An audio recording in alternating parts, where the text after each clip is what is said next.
Good morning, everybody. Thank you. Please can I ask you to stand and join me in civic prayers, which this morning will be conducted by Father Jeremy Sheehy from St. Peter's Church, Swinton.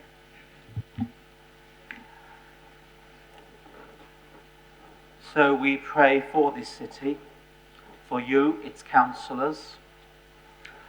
O God, who has taught us to live in the towns and cities of this world, yet knowing our true citizenship to be ultimately in heaven, bless the people of this city and guide with heavenly wisdom the mayors, the councillors, and all who bear office in this city, that they may keep before their eyes the vision of that heavenly city, which has eternal foundations, and whose builder and maker is God, through Jesus Christ our Lord. Amen. And we pray at this time for those without food security or in fuel poverty.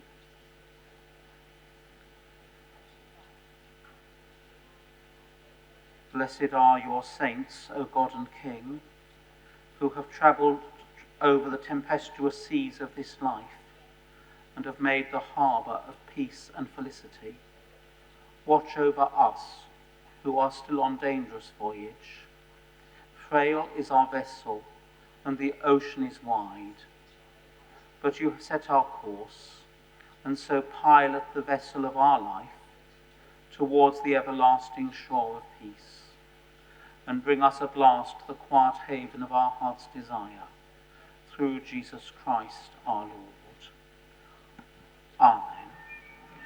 And as we dwell in relative safety and calm here today, so we pray for the people of Ukraine.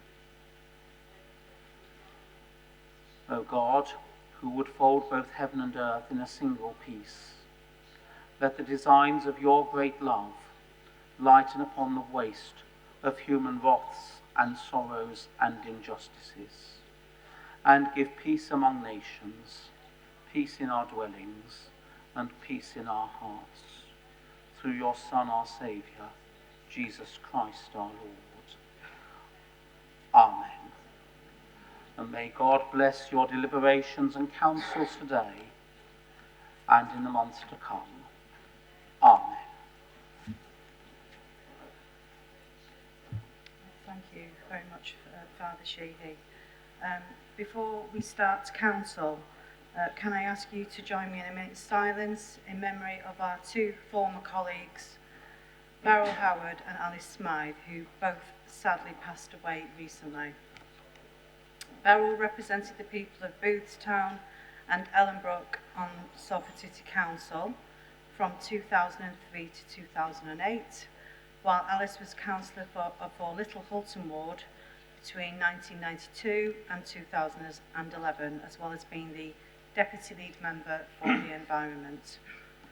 Our condolences are extended to both Alice and Beryl's family and friends, and I also have the honour of attending both funerals and to pass on the condolences from the City Council. So if we can have a moment's silence, please. Thank you.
Thank you, everybody. Please be seated.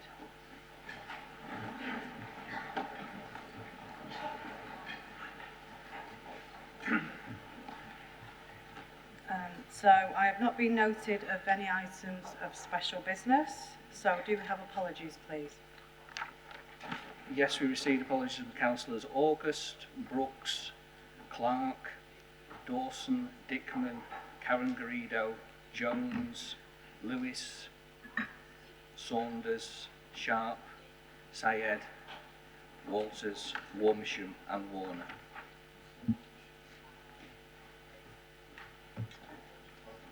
Was Warmisham mentioned though? Yes, thank you.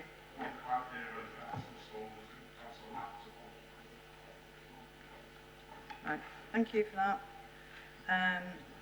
Do any members have any personal, prejudicial or disposable pecuniary interests that they need to declare at this meeting? In which case, can I ask those members to declare them, explain the nature of the interest and to which specific agenda item it relates to? Declarations should be specific, relevant and not merely a general indication of your membership of a particular organisation or outside body. Okay, thank you. So item 4 is minutes of the meeting held on the 20th of July. Oh, sorry. On a point of order, Madam Mayor, today's meeting was delayed by over 20 minutes without any vote of this chamber to actually agree to that delay. I regard that as being unconstitutional, and I'd like a ruling as to why that was allowed to happen. Secondly, in fact, I understand that this was actually to discuss an item on the agenda with other political groups, not including ourselves, I might add, and again, I think any discussion on an item on the agenda should actually take place during a council meeting and not outside in a little huddled group. Thank you for that. Just let me bring in the city solicitor to explain. Thank you. Thank you, Chair. I advise the ceremonial mayor today that it is legal to adjourn, to delay the start of a meeting. Meetings cannot start before the advertised time, but they can start after the advertised time. That is perfectly lawful. The decision was made in order to enable some discussion of issues that would be arising in the meeting. I absolutely accept that, and to try to resolve some of those issues. Having spoken to one group, I did then speak to both yourself and the leader of the Lib Dem group to explain the discussions that had taken place and what would be happening in the meeting. I therefore do feel that I have behaved even-handedly this morning.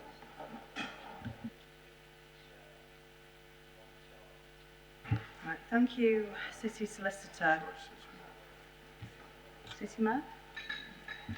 No, thank you very much, Ceremony Mayor. Just to comment on the discussion that's just taken place, I think it's really important to acknowledge that we didn't discuss the substantive content of motions and items on the agenda for council, but actually what we received was constitutional advice and guidance with regards to how such matters could be or couldn't be dealt with. Thank you. I think it's important for the minutes that we reflect that. Right, thanks for that clarification. Councillor Turner? Yes, there is a meeting that happens called agenda setting, and I think that's the place to solve any things that are constitutional or otherwise. I would have thought that was the best place to discuss these matters. Thank you. Sorry, is it important, Councillor Hamilton? It was just to say I agreed with the delay. Couldn't hear you, sorry. I agree with the delay and didn't mind the delay.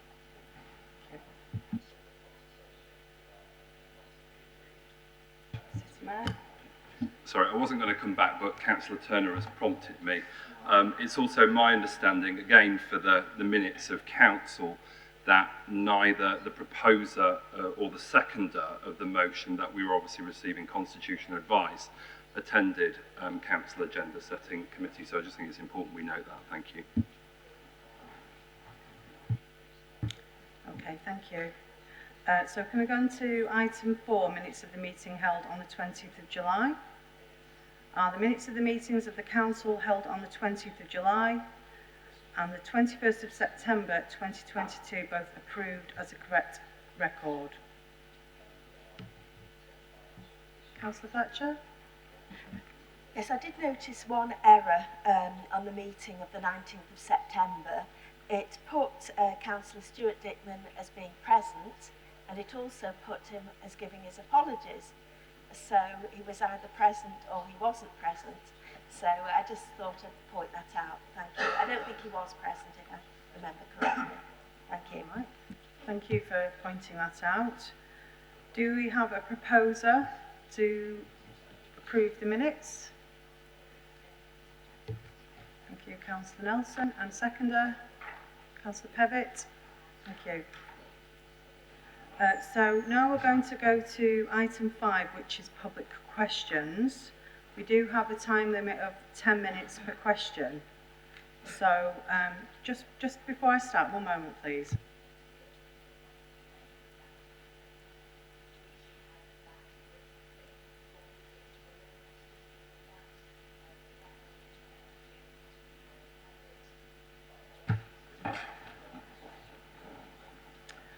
Right, so question 1.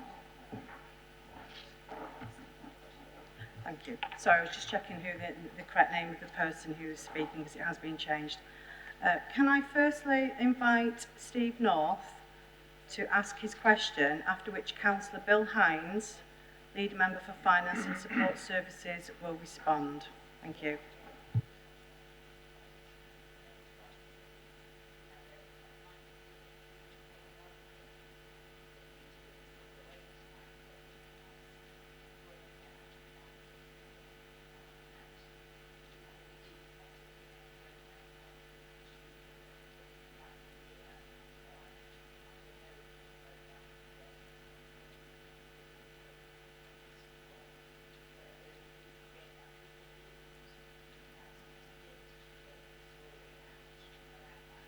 Councillor Hines, would you like to respond, please?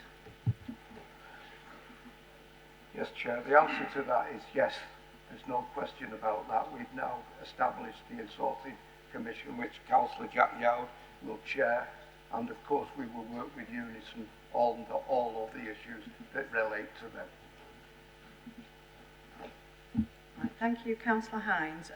Can I ask Mr North if he wishes to ask a supplementary question, but this should only be in regard or seeking clarification on the response he's just received from the lead member. Thank you.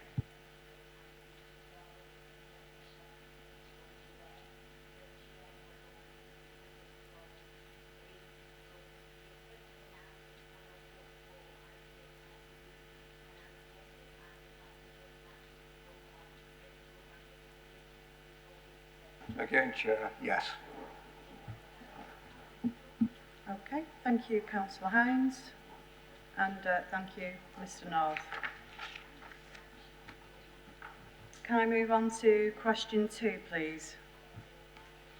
Can I now invite Donna Higgins to ask her question, after which Councillor Bill Hines, Leader Member for Finance and Support Services, will respond. Thank you.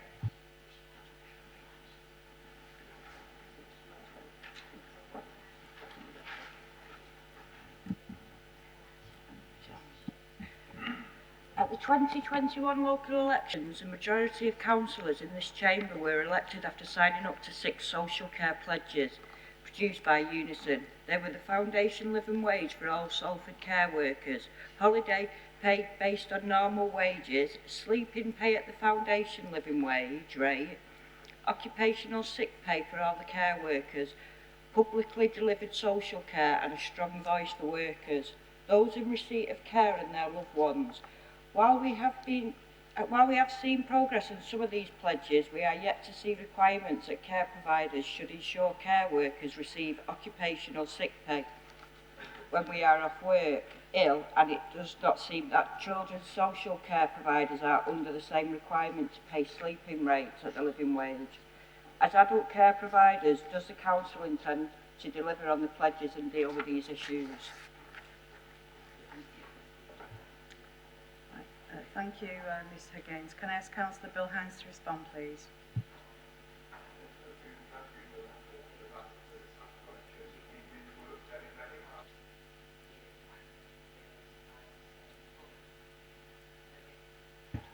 Was it gone off?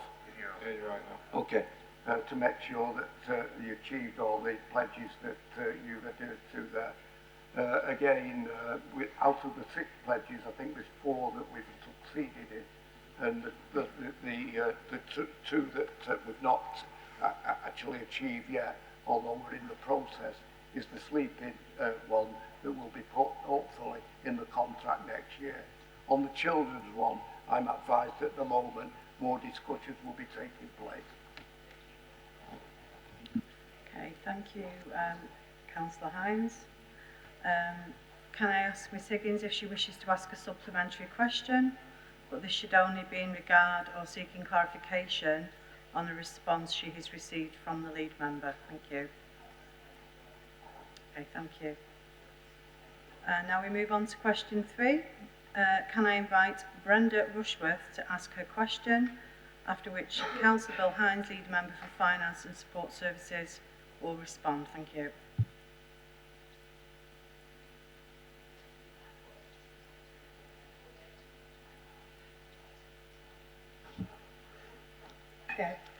Whilst we're not close to what we deserve, the foundation living wage being paid to all care workers in Salford has been a vital lifeline for us.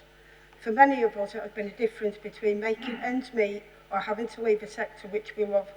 Not only that, a pay rise, albeit small, goes some way to making us feel valued for the work that we do. Now more than ever, it is crucial that our pay continues to rise with the cost of living, and yet every year we have to fight tooth and nail to get the pay rise passed on to us. Every year, many of our employers try to avoid increasing our pay in line with the foundation living wage. This won't stop until the council give them no choice and write the payment of foundation living wage into all social care contracts. Will you commit to making the foundation living wage a requirement in all future social care contracts that the council commission? Thank you, Ms Rushworth. Can I ask Councillor Bill Hines to respond, please? Totally agree, Brenda. You know, this is something that we important to you, and you stated in your question there how important that is. But the final part is, will we commit at this stage? Well, we need to check the legalities of that. But of course, working together, what we have done, we've made great progress with other providers, and we intend to keep pushing at that door to make sure that your request is met. Thank you, Councillor Hines. Can I ask Ms Rushworth if she wishes to ask a supplementary question?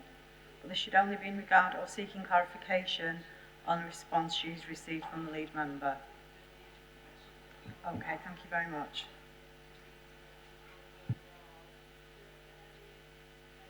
Sorry, we move on to item 6, receipt of petitions and communications. Do we have any petitions to be received?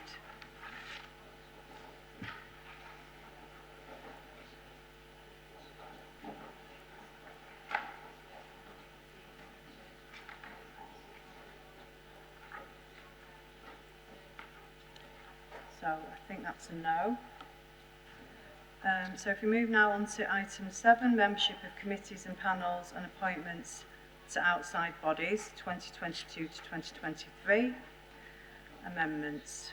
I'm now going to ask the City Solicitor to present this report, which details amendments to appointments to outside bodies for the municipal year 2022 to 2023, after which I will permit questions. Thank you.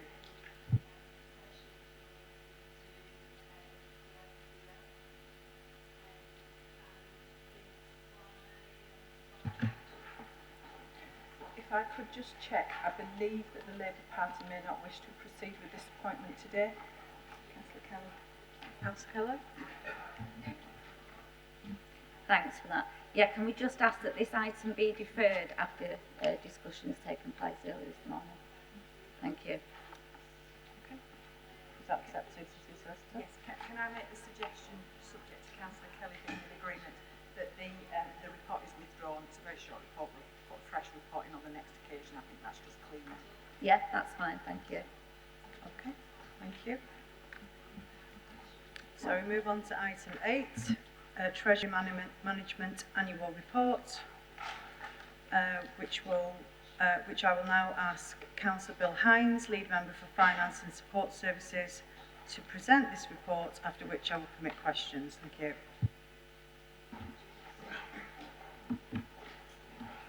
Okay, yes, this is the Treasury Management Report after the outturn has closed. As again I open, when we speak about Treasury Management, the key issues are liquidity, what we do with investments, and what always seems to be the important one is our borrowing position. I hope everybody has read the report, and if I can't answer the questions at this moment, then obviously I'll do my very best, or if I can't, then we'll go back and get back to you later. Well, this year on the outturn, it was in the boundaries that we set with our budget, and therefore everything seems to be more than well there. So I'll just go through some of the issues that are related and are important to you. Capital spend for 2021 was 82.6 million, of which 12.4 million was financed by borrowing. We understand that, I think. Borrowing requirement and debt. The council's underlying need to borrow is measured by the capital financing requirement, and that reduced by 15.2 million to 657 million in this particular period. The Treasury management activities carried out in the year were within the performance boundaries, as I've just said, and the boundaries I've just said. Investment returns remain low during the first half of the year, and that, of course, is not unexpected. The reserves and balances to reduce the need for temporary borrowing, and the year there was no temporary borrowing at this particular time. As you know, most of our borrowing over the period has been short-term, where we borrow from other local authorities. The borrowing during the year, 27 million of temporary borrowing matured, and this was not replaced. With short or long-term borrowing, temporary borrowing interest rates costs were kept within budget once again. An investment outturn, the council's temporary cash balances are invested with institutions that meet the criteria set out in the management strategy. The investment activity during the year confirmed to the approved strategy, and the council had no liquidity difficulties. Of course, as I mentioned about liquidity, it is a cash flow position that we spend, have enough money to cover our debts day in, day out, expenditure day in, day out. The council maintained an average balance of 71 million for internally managed funds. So, Chair, I'll leave that and answer any questions that I can. Right, thank you, Councillor Hines. Do we have any questions? Councillor Garrido?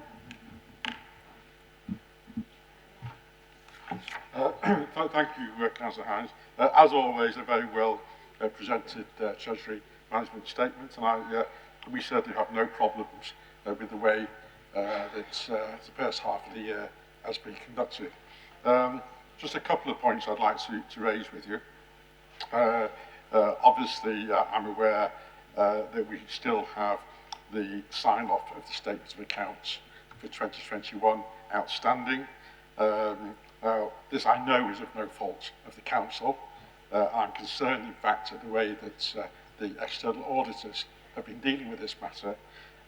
Is there any assurance that you can give at this stage that we're reaching any sort of agreement with the auditors to enable us to sign off the accounts, which should in fact have been signed off by last September? And obviously it is something which I'm sure we're all very concerned about. That's not happened.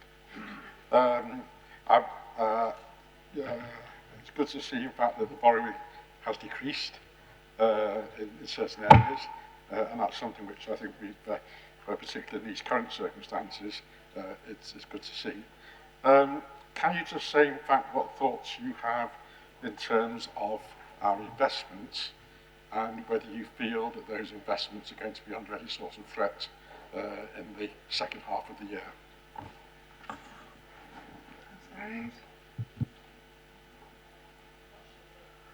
On the first question, as far as I'm aware, discussions are still taking place with the auditor, so I can't at this minute say that they will be, secured immediately. But once again, as soon as Joanne Hardman comes back, I will ask her that question. But at the moment, I can't say yes they are and they're not. But I agree, you know, it's a long-standing thing. As you said, no fault of the council. It just seems to be issues, you know, with the pension side of it.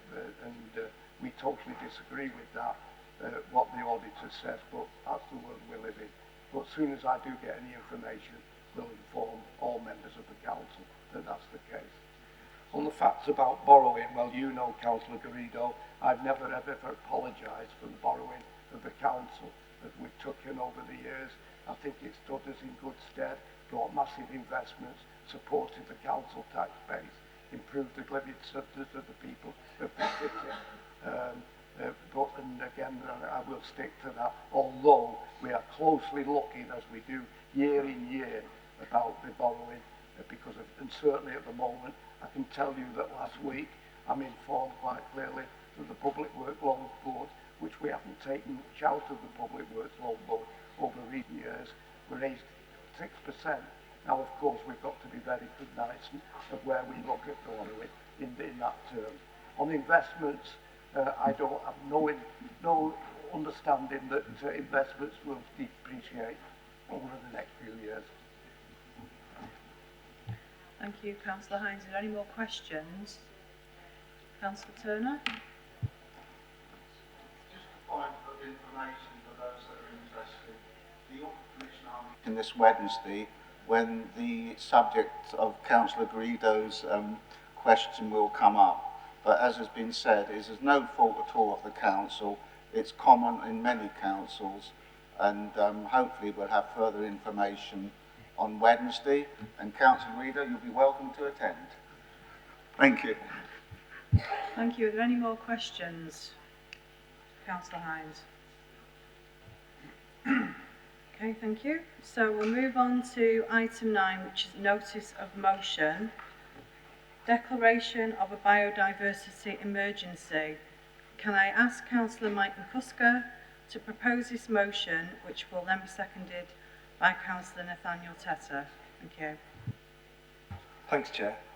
I'm not proposing to read through the whole motion as it stands. I think it clearly sets out the reason for the Council declaring a biodiversity emergency and the impact of what's happening to the planet. It also sets out a clear set of actions that the Council can take. So in 2019, this Council declared a climate emergency to focus us in playing our part to help restrict global warming to 1.5 degrees. Following the motion, the Council acted to establish the Climate Action Board to oversee our actions and to work with partners across the city to put in place measures to reduce our carbon footprint to stay within a challenging carbon budget that had been set to enable us to become carbon neutral by 2038. We set out a plan to address our energy supply, homes, workplace and public buildings, transport, our natural environment, our production and consumption of resources and resilience and adaptation to climate change. Our emissions are now less than half they were 10 years ago as a local authority. However, there's much more we as a city need to do, and we need to do faster to meet that target of 2038. We've seen the devastation that climate change is bringing in the horrific floods in Pakistan, where rainfall in some areas was almost 500% higher than average. We've seen glaciers melting and rivers flooding that's put a third of the country underwater, leaving over 1,200 people dead and 33 million people affected. And what lies ahead for those people in those affected villages is obviously food shortages. So Pakistan, one of the lowest emitters of carbon, is yet suffering the heaviest consequences of climate change. Here in England, the Environment Agency, working with nature, has set out the scale of the change needed to halt England's biodiversity crisis. England's one of the most nature-depleted countries in the world due to its long history of industrialisation and land use and changes over millennia. Large areas of habitat have been lost. 99.7% of fens, 97% of species-rich grasslands, 80% of lowland heathlands, 70% of ancient woodlands, 85% of salt marshes destroyed or degraded. The impact on species has been so severe, with a quarter of mammals and almost a fifth of UK plants threatened with extinction. 2022, therefore, needs to be about shifting into an emergency gear for our people and planet to address the triple planetary crisis of climate change, biodiversity loss, and pollution and waste. However, our current government is seeking to reverse existing protections. The UK's recent omnishambles of a mini-budget has been branded an attack on nature by conservation groups. Ministers now stressing their support for fracking and oil and gas drilling in the North Sea, restricting new solar installations on farmland, putting a bill before Parliament to scrap 570 environmental regulations governing areas such as pesticide use, water quality and habitat protections, and proposing the removal of wildlife protections from new low-tax investment zones. These together have been described by the Royal Society for the Protection of Birds. I've called this places where anything can be built anywhere. The decision to review a post-Brexit farming payment scheme has taken 6 years to set up, which has seen some enhanced protection of wildlife in pilot areas, offers further proof of the government's disdain for the environment. The National Trust, and the Royal Society for Protection of Birds and the countryside charity CPRE have described these reversals as a litany of betrayal and broken promises. It's therefore even more important that we in Salford accelerate action and encourage all partners in this great city of ours to work with us, and therefore move the motion. Thank you, Councillor McCusker. Seconded, please.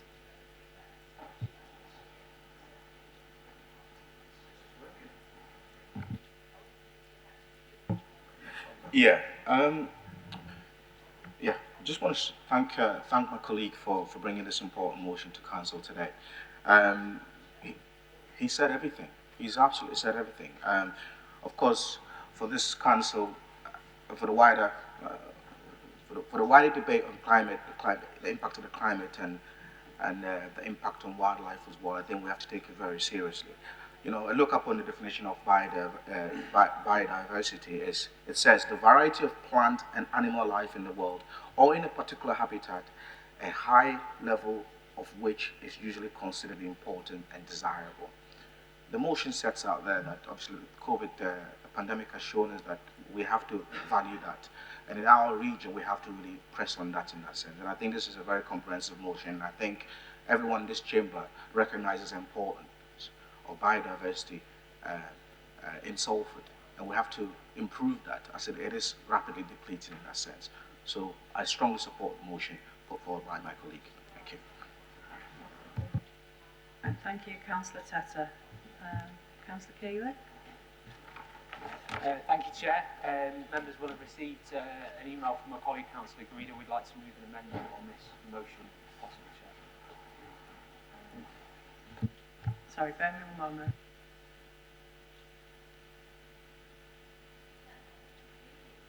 I second that amendment.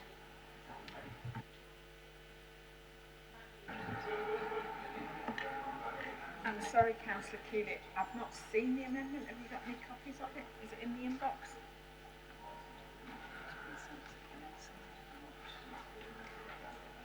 Can I just ask people to please turn their mobile phone sounds off? I've had several interruptions already. I'm more than happy to read it out now, obviously. Unfortunately, apologies that it may have missed. It was only said to councillors who apologise. Oh, sorry. Apologies, the email may have just been sent to councillors, but I'm more than happy to read it out now. Thank you, fantastic. The amendment is stated as follows. Delete paragraph 3, delete paragraph 4.2. I'll put it slow so members can go alongside. Delete paragraph 4.4. After paragraph 8, insert that this council recognises the importance of biodiversity in all green sites across Salford, and below that insert that this council calls for an end to building on greenbelt land in Salford as a result of the biodiversity crisis. Chair, I'd like to move this amendment today. I do appreciate, obviously, Councillor McCluskey, that you talk about this. Do you want to speak? No worries. Councillor McCluskey is well known, I think, in this chamber. Thanks. Sorry, Chair. Obviously, we haven't seen the motion, we've just been, sorry. Would it be possible before the councillor goes on to speak, just go through it point by point again, because I wasn't clear what it is you're changing within the amendment. Sorry, just one moment, please.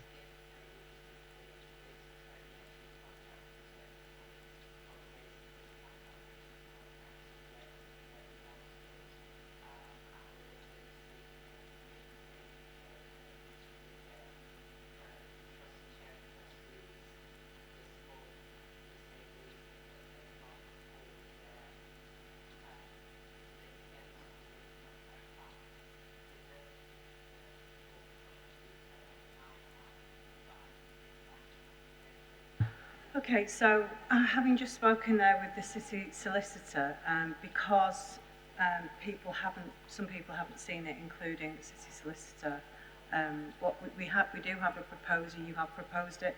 Councillor Garrido has seconded it. So therefore, we're going to take a short adjournment for that to be read properly, and then we will come back and continue from there. Okay? 10 minutes. Yeah, let's say 10 minutes. Okay, so if we can take a 10-minute adjournment and be prompt, please. Thank you. We need a copy of Councillor Keeley. Sorry, Councillor Keeley, can we have a copy of your proposed amendments?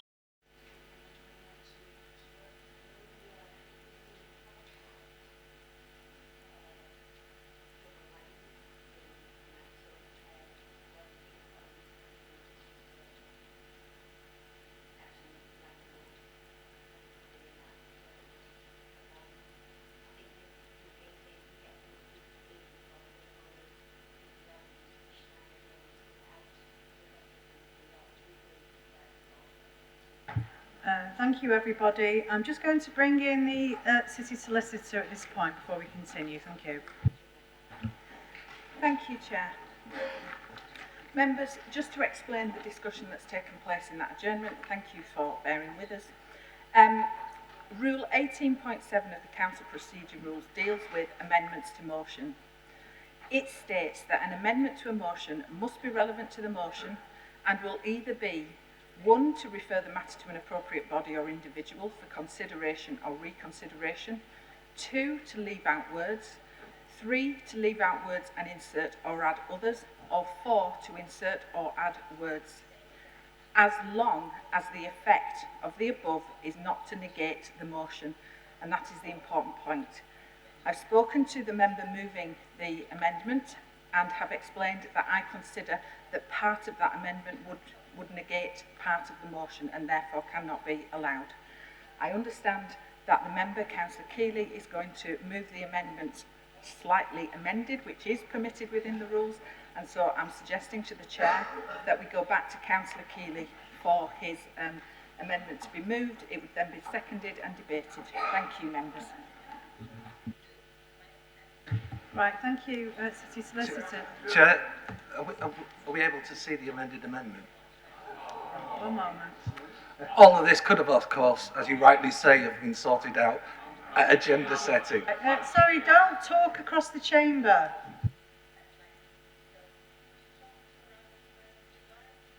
Right, so, no, just read that out, please, Councillor Keeley. Don't worry, I'm going to read it out now. It's very simple. We'll take out the deletion of paragraph 3, but the rest of the amendment will stand. So, as I said, the amendment as stated now as follows: delete paragraph 4.2, delete paragraph 4.4, insert after paragraph A that this council recognises the importance of biodiversity in all green sites across Salford, and insert under that this council calls for an end to building on greenbelt land in Salford as a result of the biodiversity crisis. Places and everything else. Councillor Murray, please direct to the chair if you have something to say. Point of order. Are they still moving to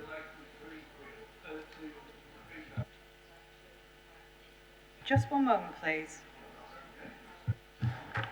Councillor Keeley. Councillor Murray, I just read that out, so yes.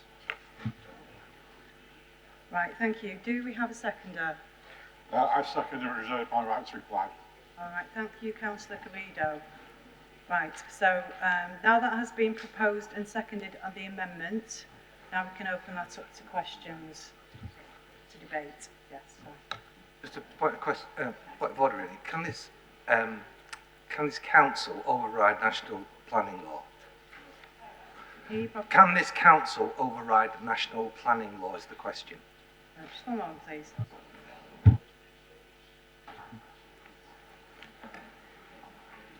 The council obviously cannot at any point override the law.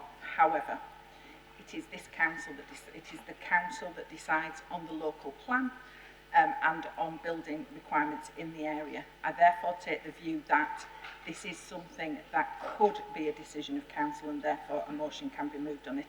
It is open to members to debate against it and to give their reasons as to why they think it's inappropriate. Just on that point, I question that. I question how a council can override national law. We could have debate till the cows come home here about something, but this would be an unlawful act, and therefore I can't believe that we're getting legal advice that says that we can decide ourselves on national planning policy.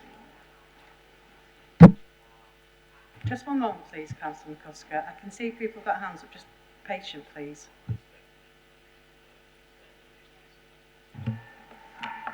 I feel that this amendment can be moved and can be debated by this council.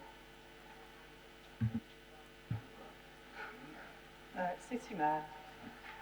Just a point of information.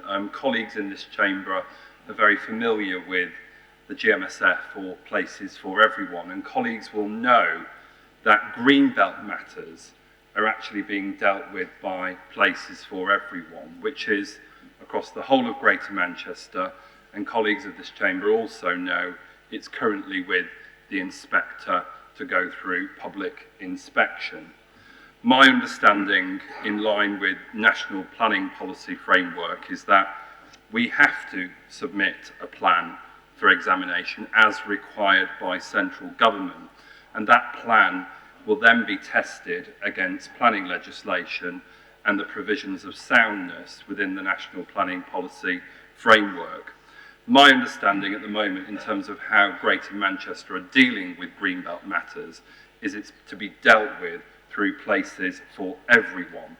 That is distinctly different from it being dealt with by the local plan of this City Council. So I just think it's important we acknowledge the two different procedures. Obviously they hang together and they relate to each other, but actually Greenbelt matters are being dealt with by Places for Everyone, currently before the inspector, to go through the public inspection process in line with national planning law and policy, including the government's National Planning Policy Framework and tests of soundness therein. And just to remind colleagues of what those tests of soundness are, it's that the plan is positively prepared, justified, effective and consistent with national policy. So I wouldn't mind a ruling from the City Solicitor as to regards the issue here with regards to Greenbelt, because to suggest this is something for the local plan to consider, I think sits outside of where we're at here within Greater Manchester in terms of spatial planning. Thanks. Right, thank you, City Mayor. I just need to bring the City Solicitor in before we proceed. Thank you. Thank you, City Mayor, and I apologise that I wasn't careful with my wording in respect of how we are dealing with the matter here in the Greater Manchester area. However, in respect of this amendment, the wording, as I understand it, that is being moved is that this council calls for an end to building on Greenbelt land in Salford as a result of the biodiversity crisis. And motions are moved within this chamber on a regular basis that call on the government to change policies and procedures. And therefore, I think the wording of this amendment is permitted to be debated today. So, Councillor Murray, point of order.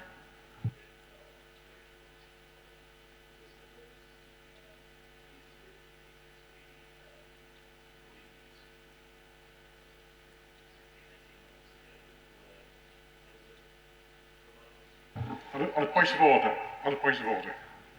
Right, sorry, just let Councillor Murray finish, please. Point of order, Chair. Just one moment, please.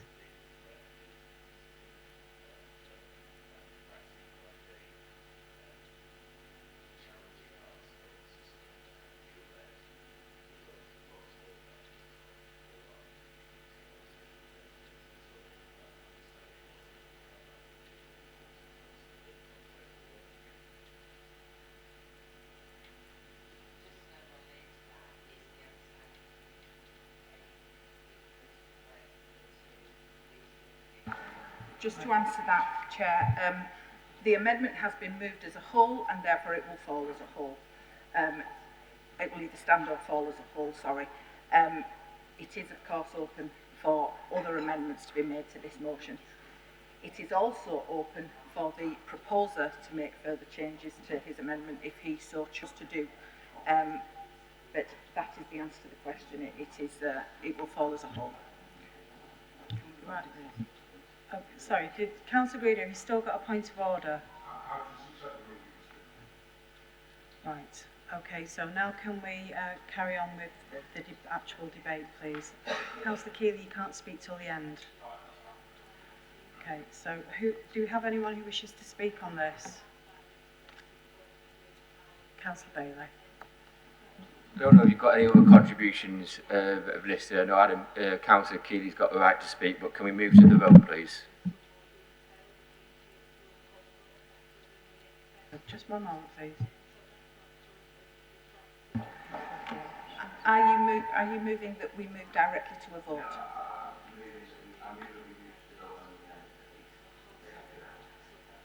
Seconded. It goes to the vote. Councillor Greer? First of all, I've already reserved my right to speak before that resolution was moved to vote, as the approver of the amendment.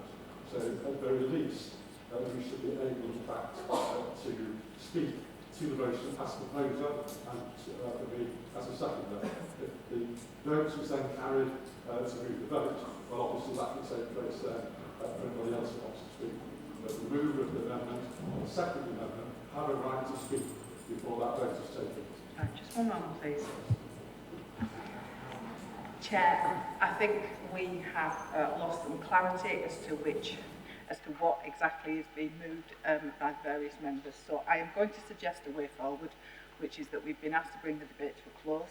So I'm going to suggest that the seconder does speak, that we then go back to the mover, the final person that is then allowed to, sorry, the mover of the amendment, the final person that is then allowed to speak on the amendment is Councillor McCusker as the mover of the substantive motion, and then it goes to the vote.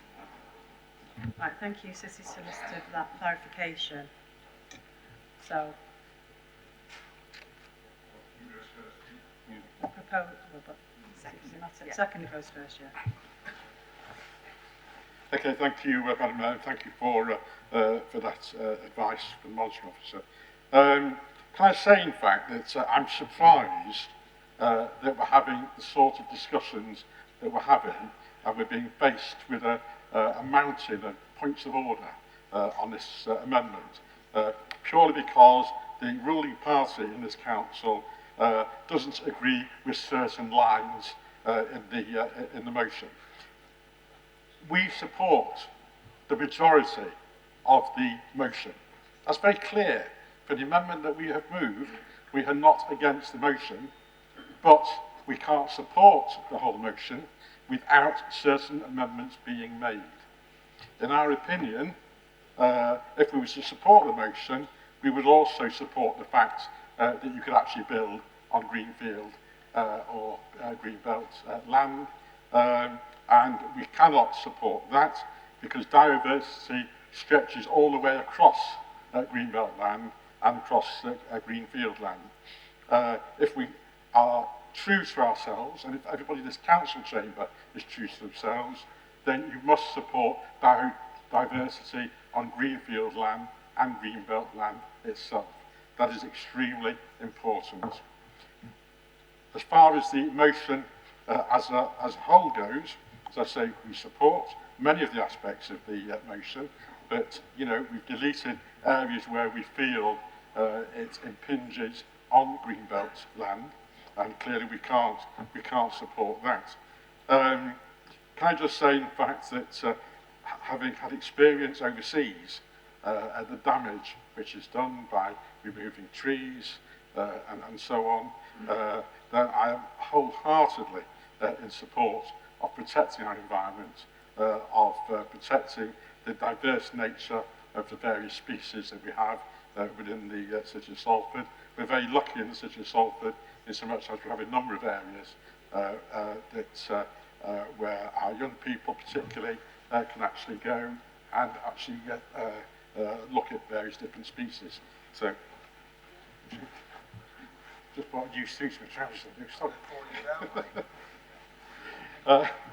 I actually put on weight as well. We're very lucky, in fact, in this city that, in fact, we do have a number of areas, and we have to make sure that those are protected. And we can't just pick and choose which areas to protect. We have to protect the species that we have on our greenfield and our greenbelt land, as well as protecting them on the other pieces of land in the city. So on that basis, I wholeheartedly support the amendment. I can't support the motion without the amendment because I feel it puts at risk our species on greenfield land. But certainly I support the motion together with the amendment and as amended. Right, thank you, Councillor Greedo. Can I have Councillor Keeley now, thanks?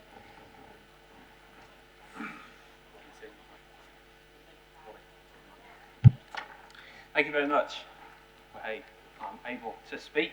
It's amazing the amount of people in this room who don't want me to speak, and the blood pressure rises. Councillor McCluskey is well known in this chamber of mine, the Conservative group's passion to protect. What's the point of order, Councillor McCusker? The council is addressing me as Councillor McClusker. My name's Councillor McClusker. Thank you for pointing that out. Again, with the phones, excuse me, Councillor Keeley, can all the phones be switched off on the ringers, please?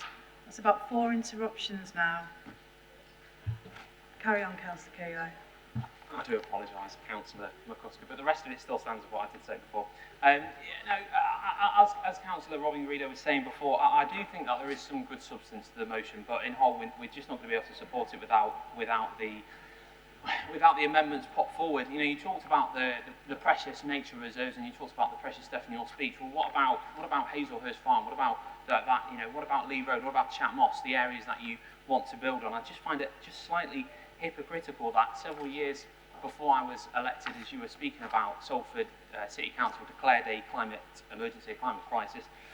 Several years later, we're now being asked to declare another one, a biodiversity crisis. You know, there's just huge swathes of inconsistency in the council's way of dealing with this. You know, when we talk about biodiversity and the protection of our area, you know, and how we are going to deal with this. You want to build 700 homes in Worsley alone, not forgetting, of course, the sites in Earlham. And, of course, what are we doing to counter this? Well, I believe we've cancelled a bonfire to protect down to CO2. Now, it is understandable that to reach a net zero figure, things that increase must be countered, but I really think there's no substance to this. And I do note the biodiversity chapters in the draft local plan, as the City Mayor was referring to before, including several green sites such as Worsley Woods and Clifton Country Park, but failed to mention a shred of biodiversity needs in the plans prepared in the 3 sites proposed as the part of the Places for Nobody plan, something which completely disrespects biodiversity altogether. I mean, you can't table this today and then go ahead with bulldozing away all the swathes of the places that here you want to protect today. There needs to be consistency, and there needs to be that now. You know, I note the sentences of the GM 5-year plan, and I know we've come to an agreement on paragraph 3, but even these reference building on greenbelt land, we just can't accept this. If we are serious, then we must be serious in our actions, not our words. We must only allow building on brownfield sites and not greenbelt land here in Salford. It is not fair that residents should take the brunt of the inconsistency of the council's climate and biodiversity strategy. And I am fully aware of the current public examination about to take place, which I do look forward to attending.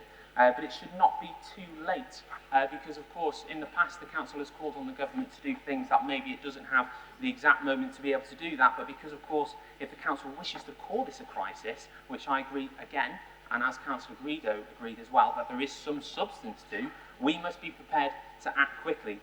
Now, I led a meeting of about 200 people last week in Worsley, alongside other councillors, with residents still in the dark about the strategy of the council, not knowing who voted in favour, but obviously knowing who voted against. And in fact, Mr Mayor, a resident has asked me to extend an invite for you to come and speak about this. There needs to be transparency in the decisions that are taking place. There needs to be transparency. People need to know who is against this and who is in favour. And I'll have another measure, as somebody recently said.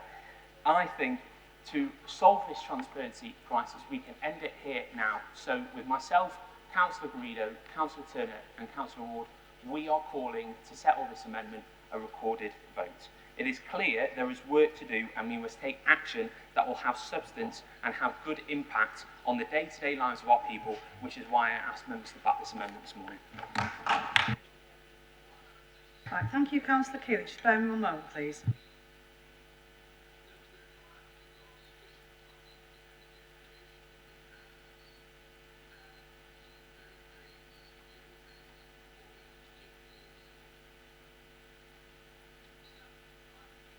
Who are the members' names you asked for recorded vote?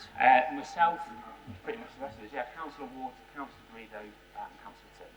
Are you asking for your votes? Sorry, are you asking for your votes to be recorded, or for the council to take recorded? I'm asking for the whole council to take part in a recorded vote on this amendment now.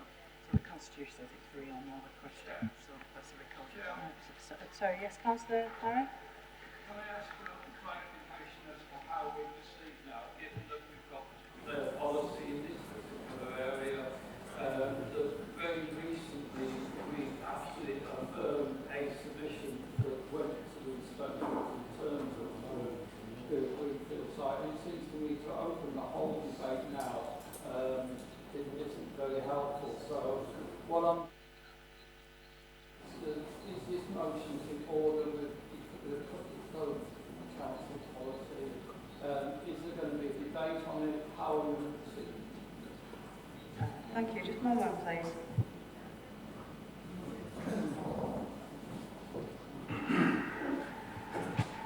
Chair, I think just for Councillor Murray's clarification, the monitoring officer has already clarified that the wording of the amendment stands and is constitutional. It is simply calling for something which is in the habit of council motions to do. She's already ruled that it is valid. We've been through the people who are speaking. The opposition have asked for a named vote and we will now proceed to the named vote. Thank you. We've been through the procedure on that already, so we're now... Sorry. Sorry, can I have some order here, please? You must direct through the chair. Okay, Councillor May, what was your point? What was your point? Well, I understand that Councillor Costello is going to invite to debate, is that correct? We're discussing the amendments at the moment. So bring the city solicitor in, one moment please. The process that was set out a few moments ago was that we are currently debating the amendment and that to bring that discussion to a close, we would be the seconder, the mover of the amendment, and then the final person that gets to speak is Councillor McCusker as the mover of the substantive motion. At that point, we go to a vote. A request has been made and the request is valid and in line with the Constitution for a recorded vote at the end of this process. However, can I just make the point that if we were not receiving so many objections, so many people raising points of order, we would not be getting confused around the process. It is quite clear what we are trying to do here. Can I remind members that they are subject to a code of conduct. That code of conduct asks for them to show respect to each other. It asks for them not to bring the council into disrepute. And this meeting is a public meeting where the councillors have an opportunity to show their best side and to debate politically. I'm therefore asking for some better behaviour for the rest of the meeting, please, councillors. Thank you, City Solicitor.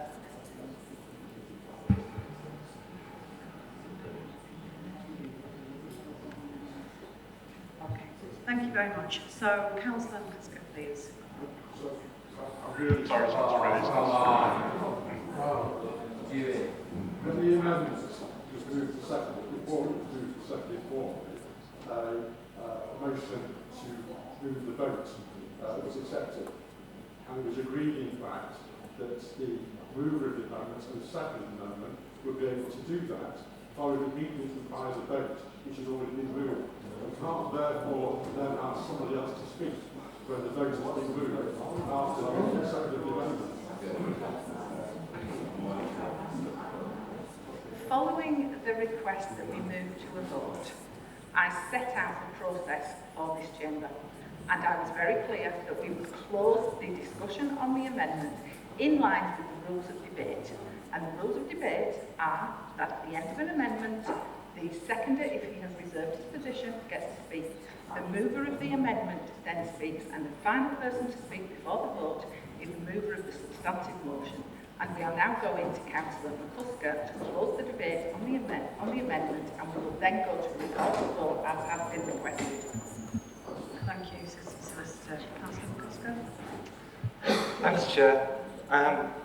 Just on the amendment itself. Obviously, Greenbelt is protected. It's protected under law, and only under very special circumstances can anyone build on Greenbelt. I think what the councils get confused about is about the designation of Greenbelt that's taking place as we try and meet the figures for housing that the government has foisted upon us, and the needs of different types of families and households throughout.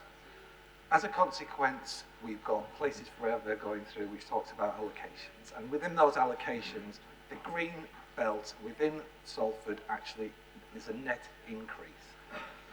So I can't see how the motion is not consistent with what we're doing in practice as a council about being able to build homes for all different types of people, whilst maintaining, in fact, increasing the green belt, and whilst bringing in policies through our local plan part 1, which will mean that any building that takes place will have a net biodiversity gain of 10%. So whatever development takes place, we end up with 10% more.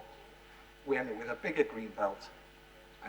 I therefore can't see any reasoning behind the amendments, and would urge people to vote against.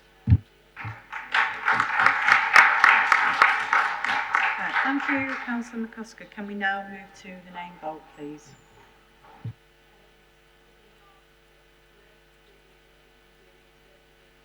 Sorry, the vote on the amendment to the motion. Thank you. Councillor City Mayor Paul Dennett.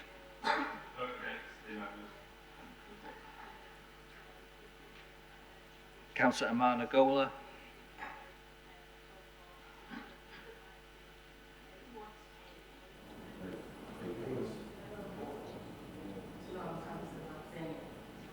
Abstaining. Councillor Bailey. Yes. Councillor Barnes. Yes. Councillor Bellamy.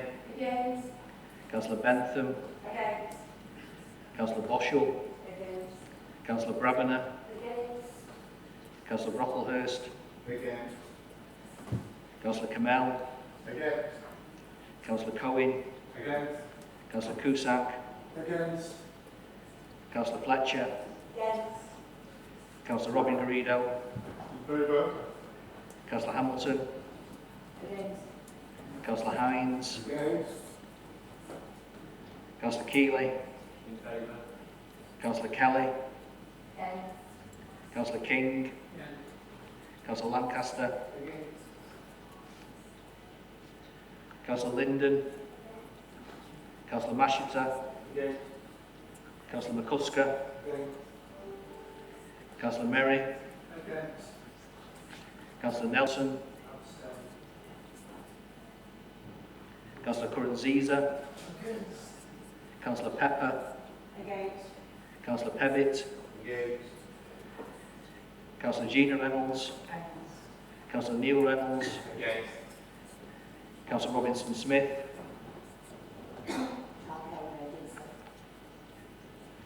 Councillor Rowland. Against. Councillor Saeed. Councillor Sharma. Against. Councillor Teta. Against. Councillor Turner. For. Councillor Twells. In favour. Councillor Wade. Against. Councillor Wayne. Councillor Ward. Councillor Warren. And Councillor Youd. Yes. I think that's fairly conclusive, the And that's Councillor Muller? Sorry? Excuse me. Councillor Muller? I'd like to be included in the name vote. Apologies. Did we stop? Thank you for clarifying that. Have I missed anybody else?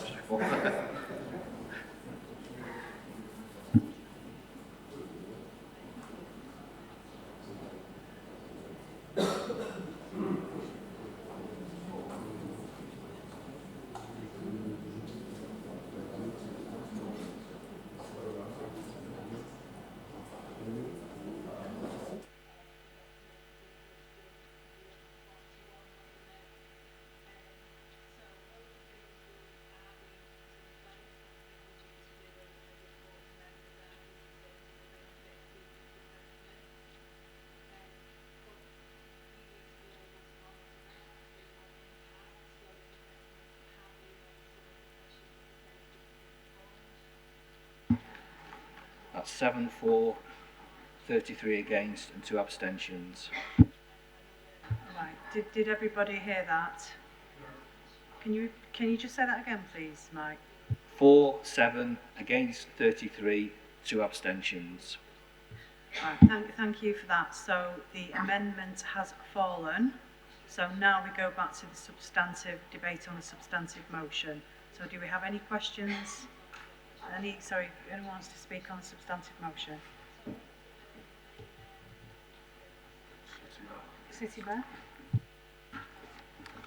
Thank you very much, Chair. Obviously, I want to speak in favour of the substantive motion on biodiversity before full council today.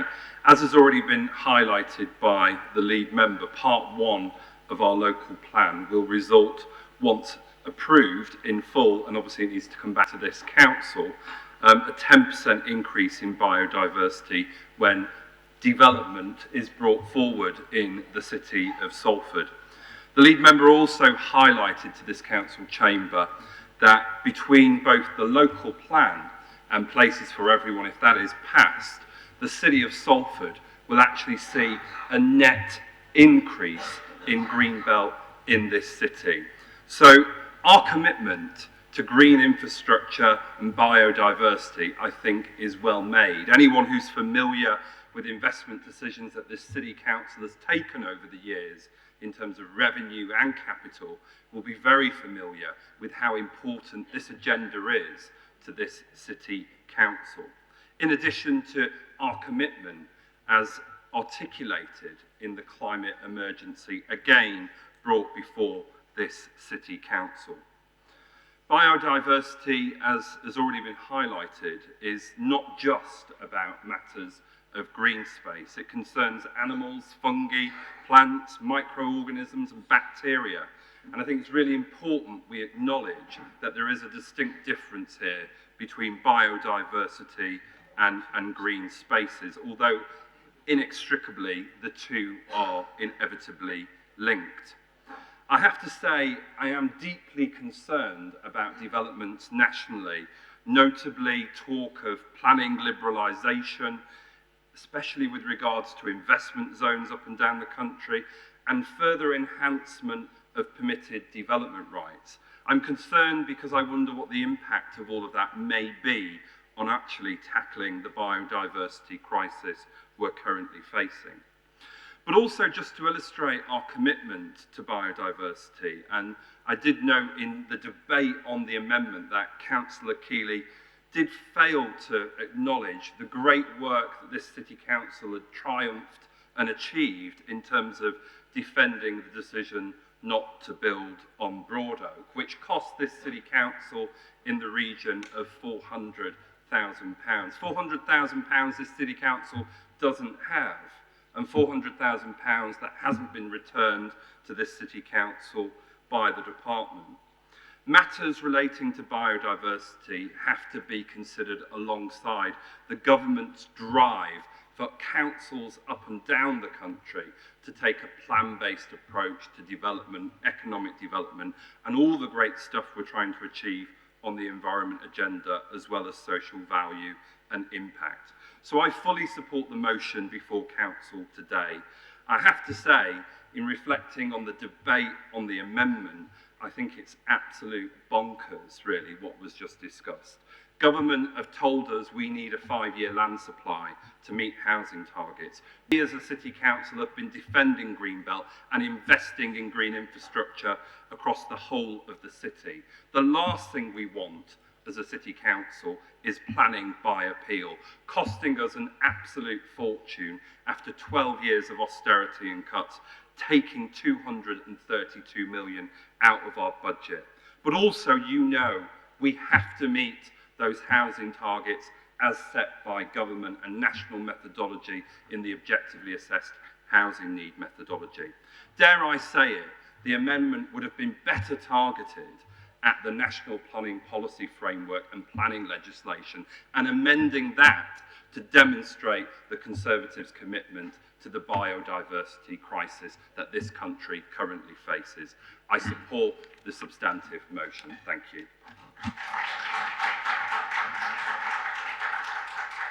Thank you, City Mayor. Can I have Councillor Nelson, please? Thank you, Madam Mayor.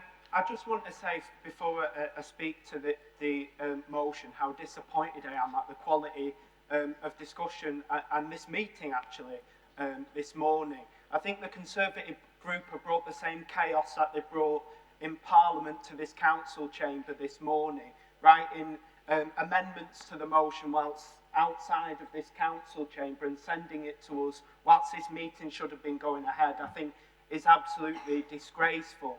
And to me, it's totally bizarre, actually, that the party of the developers that bankroll the Conservative Party are in council today masquerading as a party of the Greenbelt. So I hope when you're going back to your residents, and I know when we go back to ours, that will be the message that we give to them, that the Conservative Party, who are by far the biggest party who are bankrolled by the developers, are standing in council and being totally disingenuous, actually, about the reality of the situation facing our Greenbelt in the country. So I am appalled. On this motion specifically, I think it's a shame that the debate so far, and I say this is a council with the most amount of Greenbelt in the ward and probably the most amount of biodiversity than any other ward in the city, how important it actually is for Councillor McCusker and Councillor Tete to bring this motion to council today as councillors which probably represent the area with least amount of biodiversity in the city. So if nothing else, I think it's extremely important that our debate and our thinking and the policies of which we adopt and enact in this council addresses that inequality really to accessing biodiversity. It's important both for the ecosystem and for us, as the motion touches on, for access to green space, yes, but also access to wildlife to be more equitable in Salford. And some of the policies that we've long held, particularly in terms of planning and the removal of trees, and which has been strengthened in recent times, is really quite positive and goes some way to address that. So I hope, as a result of this biodiversity crisis motion that's gone to council today, we can start to address some of the inequalities. And also, I hope the Conservative Party in this council will take a bit of a reality check really on the standards that you should hold yourselves to, because I think the residents that I represent, who may or may not be watching this council meeting, will be absolutely dismayed and disgusted at the quality of this council meeting so far today. So I seriously hope, and I mean this without any anger or malice, that you sort yourselves out, because it is truly beneath the city and beneath your roles as councillors. Thank you.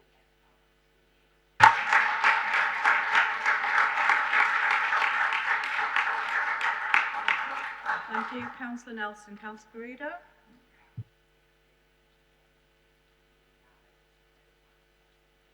Thank you. First of all, can I say that I agree with Councillor Nelson about his disgust at the way this council meeting has been conducted this morning, particularly in relation to this motion, but we had another issue earlier on. The chaos that's been caused today, Councillor Nelson, was not by us. The chaos was caused by the number of points of order raised by your own Labour members. They're the ones that caused the chaos, not us.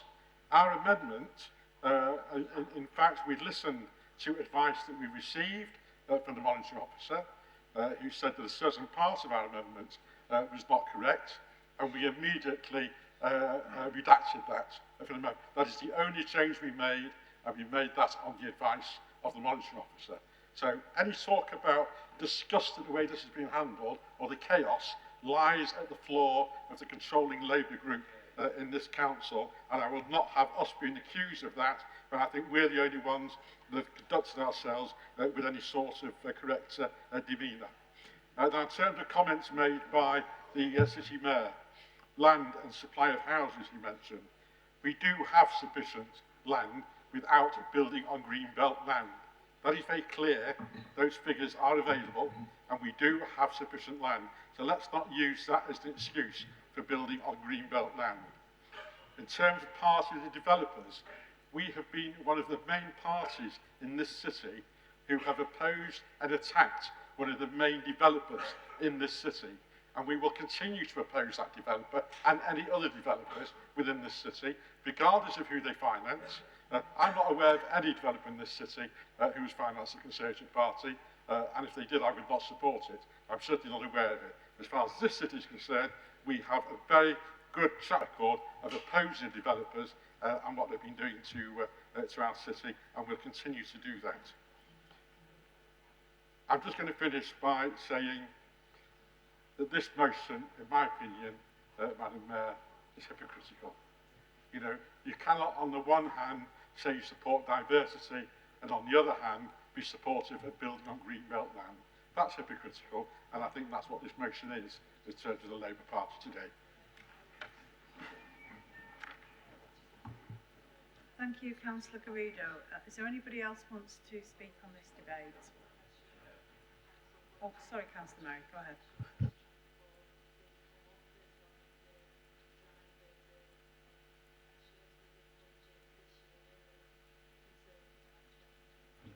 Okay, thank you very much. I just want to deal with some of the points that have been made in this debate.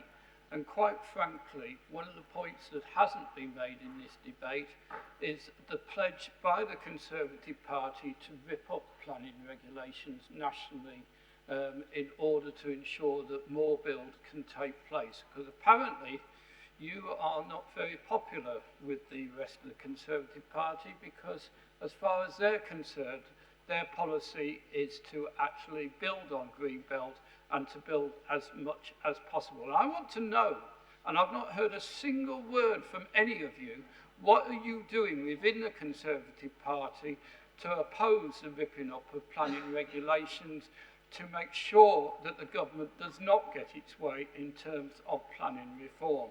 What are you doing about it? Well, what are you actually taking in terms of your approach to this current government? And I can understand that you're not quite sure which member of the government to lobby or to take part in. Right, I'll give way if that's a point of order. Sorry? Right, okay. And so the reality of the situation is, I was outraged today. I was outraged by a clumsy attempt by the Conservative group to insert yet another debate on Greenbelt into this biodiversity motion.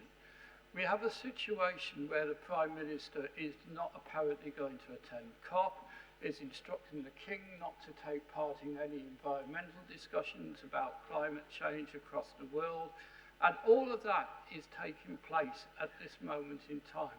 That's what we should have been debating today. There will be time, an ample time, to further debate Greenfield site, but it seems to be the only policy that government, the Conservative Party can agree on. So, for all of those reasons, I think it's an excellent motion. I think it takes the debate forward, and I'm very disappointed in the Conservative Party that they're not prepared to join with us in attacking their own government for actually trying to make Greenbelt development easier, not harder. So please support this particular motion. Thank you, Councillor Murray. Councillor Keeley?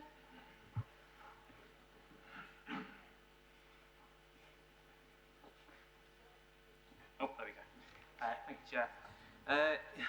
Councillor Merry, I mean, it's just, you know, it's just really amusing because, you know, we have always in Salford stood up for our greenfields.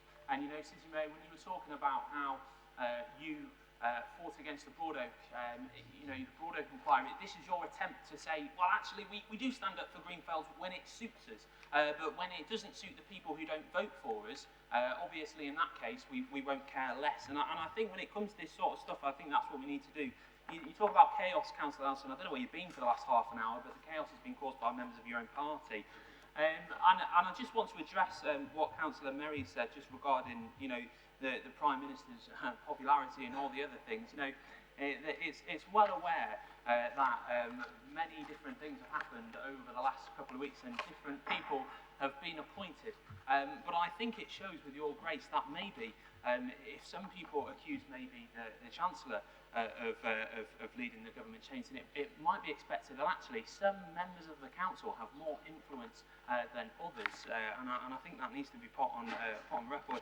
I do also, I have to agree, and going back to this, I do, like we said before, there is some, you know, there is some substance to this. We do actually agree with a lot of the things, and I do thank you for some of the work that you've done. It's just, we just feel it's just a little bit hypocritical, and what I've outlined in the amendment before, I just find, you know, we're just not able to support it on that basis. Again, like I said, we have always, we want nature to thrive, and there's actually regulations that sometimes prevent that from happening. But we want nature to thrive, and we want our biodiversity to thrive as well. But you know, when this motion comes ahead, and we're saying, well, we want biodiversity, this is an emergency, we need to act now, but we're not doing the other things, we're just not going to be able to support the motion. I'm sorry, thanks, Councillor Keeley. You've got a point of order from City Mayor. Yeah, I listened intently there to what Councillor Keeley said, and I have to say, this has nothing to do with what suits us, i.e. the executive or the city council. I think that's absolute nonsense. You've failed to acknowledge in everything you've just said there that it's national government that require this city council to have an up-to-date local plan and to deal with housing need. That is what is driving PFE, that is what is driving our local plan, and that is what is driving the plan-based approach to development up and down this country. It's got nothing to do with what suits the executive. That's utter nonsense. City Mayor, sorry to interrupt, but there is another point of order. Councillor Greeder, what do you want to say? If my memory serves me correctly, the City Mayor has already spoken on this subject. What right does he have to speak a second time? He was making a point of order, Councillor Garrido. That's why. City Mayor, have you finished what you were saying? It's finished. Right, thank you. Right, can I have Councillor Pevitt, please? Yeah, really, I think we just educate Councillor Garrido in the people who fund your party locally. Red Row Homes, you must have seen the signs all around Salford, building everywhere. They fund your party. They're one of the many funders. So there you go, you know that. We're as a party as well are fighting to stop development on the Greenbelt land. In our own constituency, we have Swinton Park Golf Club, where we're in a bitter fight, now with the legal profession as well, to stop homes going on there. It's a site of community asset of community value that we've placed on that. There's more wildlife on there, more biodiversity now. And I've now got my residents sending pictures of the different fauna on that site. But still we have a battle with a developer who wants to put what you would consider brownfield. It's like inner city, but it's not actually brownfield, it's a green site. But we're trying to protect that for our inner long. It's all right saying build on the brown sites. We've built all over Odsall, we've built all over the Keys. There's not a lot of brown site left. Is it all right for people in the city of Salford till they're on top of one another with no green land to see? Hey? You've got to look at the whole city as a whole. But we're one of the fastest growing cities in the north, if not the country. People want to live in Salford. We have a lot to offer. It's because this dynamic council has been going forward, taking us forward, getting big companies to invest in the city as well. Investment that brings jobs, lots of jobs, this city, and not just these, oh, it's jobs for Salford. It's management jobs, it's good paying jobs. Average wage now in Salford is going up to nearly 30,000 a year. It's come up from where it was 20,000 10 years ago. we're really digging in, despite what the government does to us every time. They cut, while we're there investing and getting it out of this city. And that's what we want the whole of the city, not just a little enclave on the edge.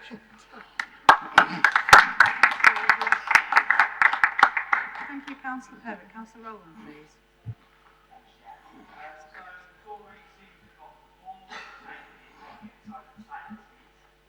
I think hasn't been taken into account is that you Tories, you seem to be talking about how you're, very serious about the climate emergency and about taking biodiversity seriously. But your party and some of your members have gone on national television talking about how Liz Truss is great and all that when she's, putting all our mortgages up, putting rents up and making it incredibly difficult for people of this country just to survive, never mind thrive, like what we want people to do in this city, has been backing fracking. What is that going to do if, God forbid, we find a bit of oil or whatever it is you're trying to find under this city, or gas? Fracking will destroy the environment, not just in this country, but globally. It's a disaster. And I don't know how you can dare talk about caring about biodiversity and climate change when your government is just sticking two fingers up to what we all know is needed to keep climate to a safe amount of global warming. And you're just seriously just trying to find every last bit of oil and gas you can find everywhere and burn it off, when we know what will guarantee energy security in this country and globally is clean energy, and that's wind, that's solar, and investing in carbon capture. Cheers, Chair. Thank you, Councillor Rowland. Is there anybody left to speak now on this debate? Because we need to move on. Right, so, Councillor McCusker, sorry. Yeah, I mean, this is about biodiversity. This is about an absolute crisis. I'm 60 years old, nearly. In the last 50 years, we've lost almost 50% of species. This is a crisis. And this debate has been turned into a ridiculous posturing by the Tories, saying on the one hand they're the champions of the green belt, and on the other hand, unless it's an investment zone, unless we think there's some gas to be fracked out there. So I'm disgusted by that angle being taken on such an important matter, but I'd like to move to the vote now, Chair.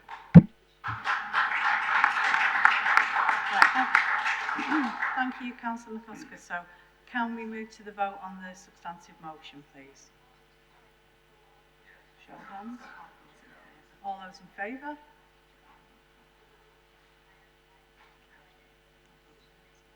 All those against?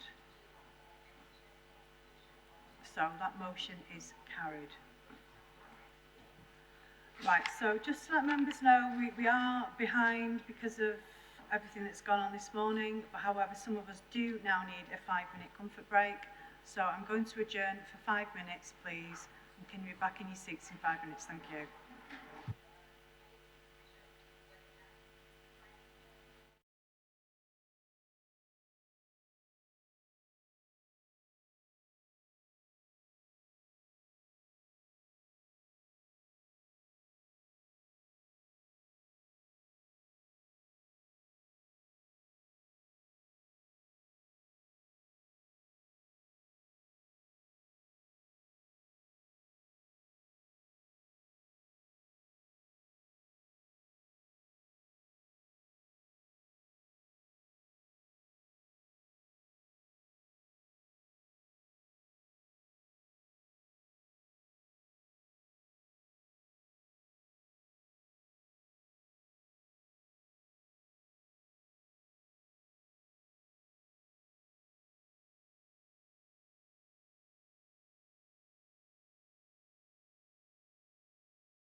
To make sure that we can have business through today, so move amendments, standing orders. I probably suggest half an hour, but I'm sure that's not going to be deemed appropriate to too many, so that's the proposal. Thank you. Right, thanks, Councillor Kelly. I was about to say that We don't need to move standing orders. The constitution has been checked by the city solicitor, and due to the adjournments and the late start, we can factor that into the added onto the overall meeting constitutionally, which takes us to 1 o'clock, which we don't want to move standing orders on. So just letting members know that. Correct, city solicitor? Does everyone understand that? Okay. Right, so now can I ask Councillor Alex Warren to propose this motion, which will be then seconded by Councillor Chris Twells, please? Yeah, thank you very much, Madam Mayor, and I also thank Council staff for their patience throughout the meeting. So basically, I won't go through all the points in notes, but I do want to talk a bit about what the motion for late night trams and better service means for Salford residents. And also a note to congratulate Ella Watson on her work on the night tube in London. And the crux of this and the heart of this is about providing public services to people, which people want an appetite for it, but it's also making a nighttime safer for women. And a lot of the work that Ella Watson did in London to get to night tube, which has now been optimal for a year and very successful too. And it was off the back of the tragedy of Sarah Efron and her murder by a police officer.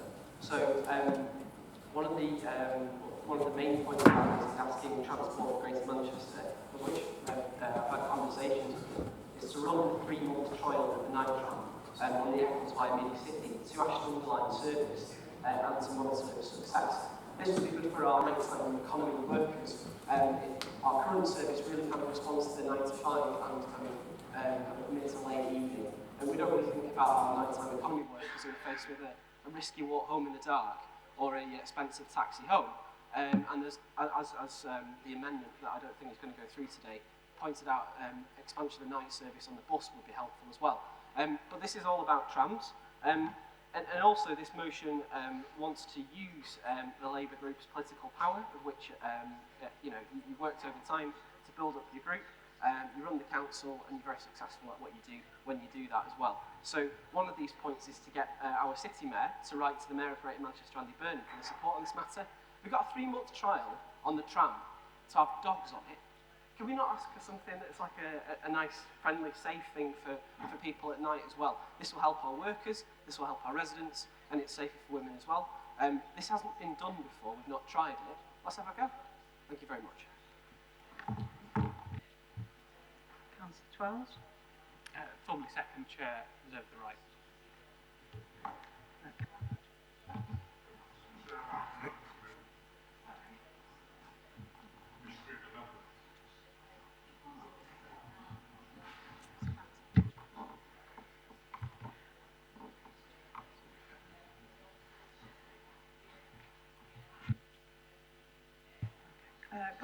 Go ahead, Councillor Guido.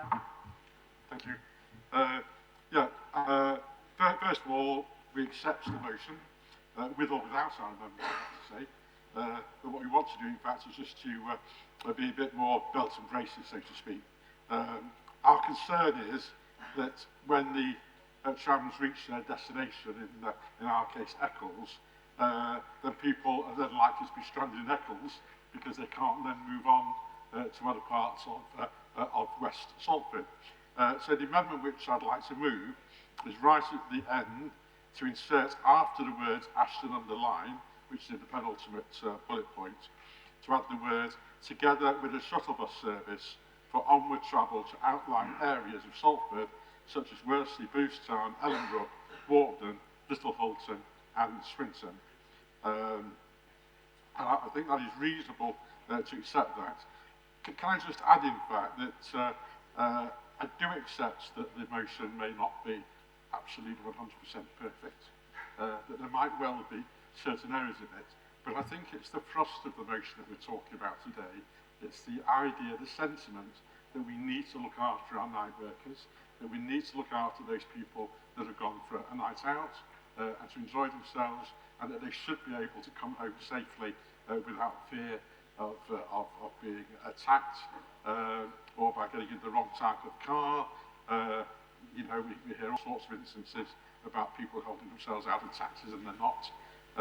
So I really do think we've got to look after the safety of certainly of our of our women who are enjoying a good night out, as well as our men. I think we can only do that, first of all, by having the extended hours on the tram, but secondly, by making sure that when they get off the tram, they can still at least continue their journey and go home. So our pleasure, in fact, in moving the amendment to that motion. Do we have a seconder? Second amendment. Right, thanks, Councillor. Councillor McCusker?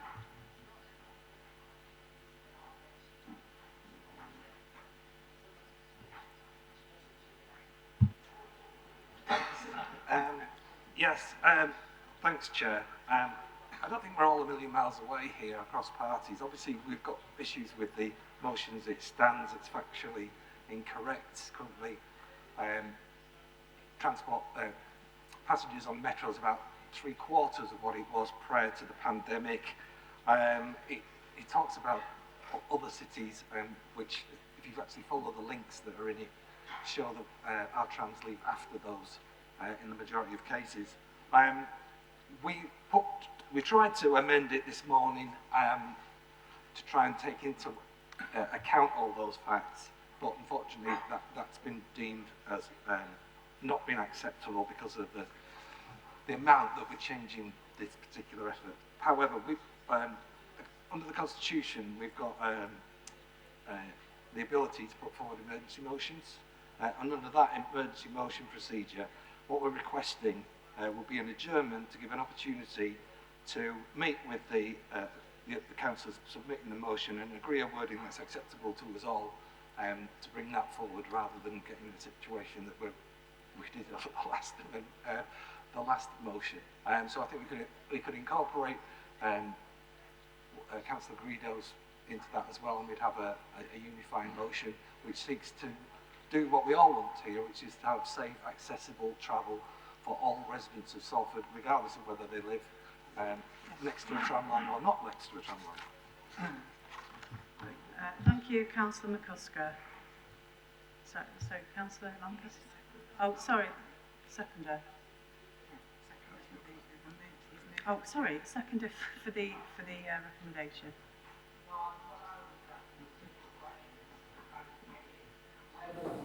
Some group look at and when does he report back to if he next month's council or when do he make a decision?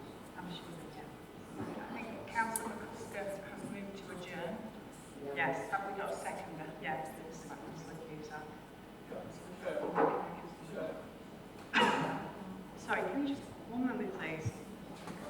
So I think Councillor McCusker's motion comes under a closure motion, and what that states, Chair, is that where a motion to adjourn the debate is seconded and the Chair thinks the item has not been sufficiently discussed and cannot reasonably be so discussed on that occasion, they will put the procedural motion to the vote without giving the mover of the original motion the right to reply without further discussion, Chair.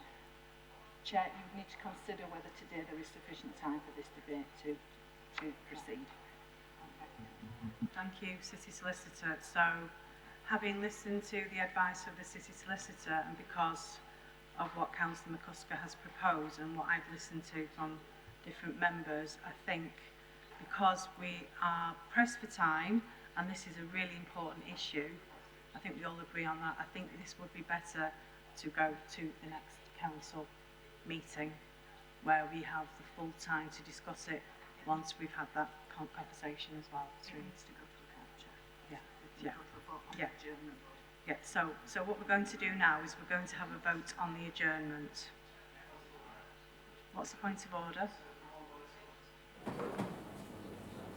What the monitoring officer just said was that if the item cannot be discussed, but we have ample time, we're discussing it now, we can go forward and discuss it and have a vote on it, in my opinion, based off what the monitoring officer just said.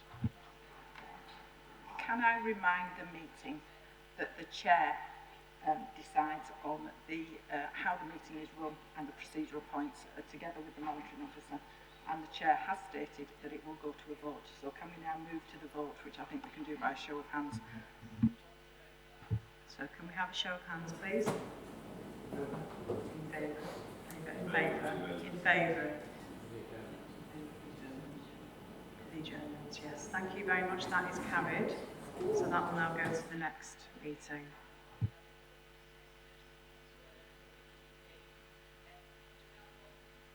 So now can we move to general questions or comments to the elected City Mayor? We have not received any questions with notice by the deadline of Monday the 17th of October.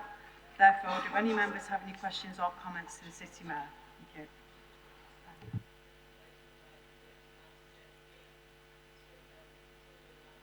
Getting ahead of myself there, City Mayor. Sorry, do go ahead with your statement.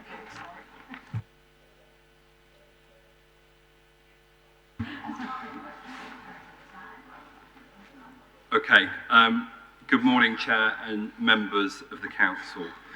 Certainly feels a long time since we've met properly in this chamber, and our last meeting, as colleagues will know, was dedicated to commemorating the life of our deceased monarch, Queen Elizabeth II. In the time that has passed since, an awful lot has happened.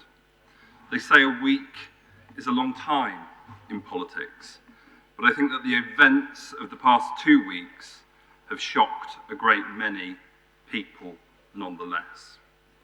Our country has now lacked effective governance for 6 months.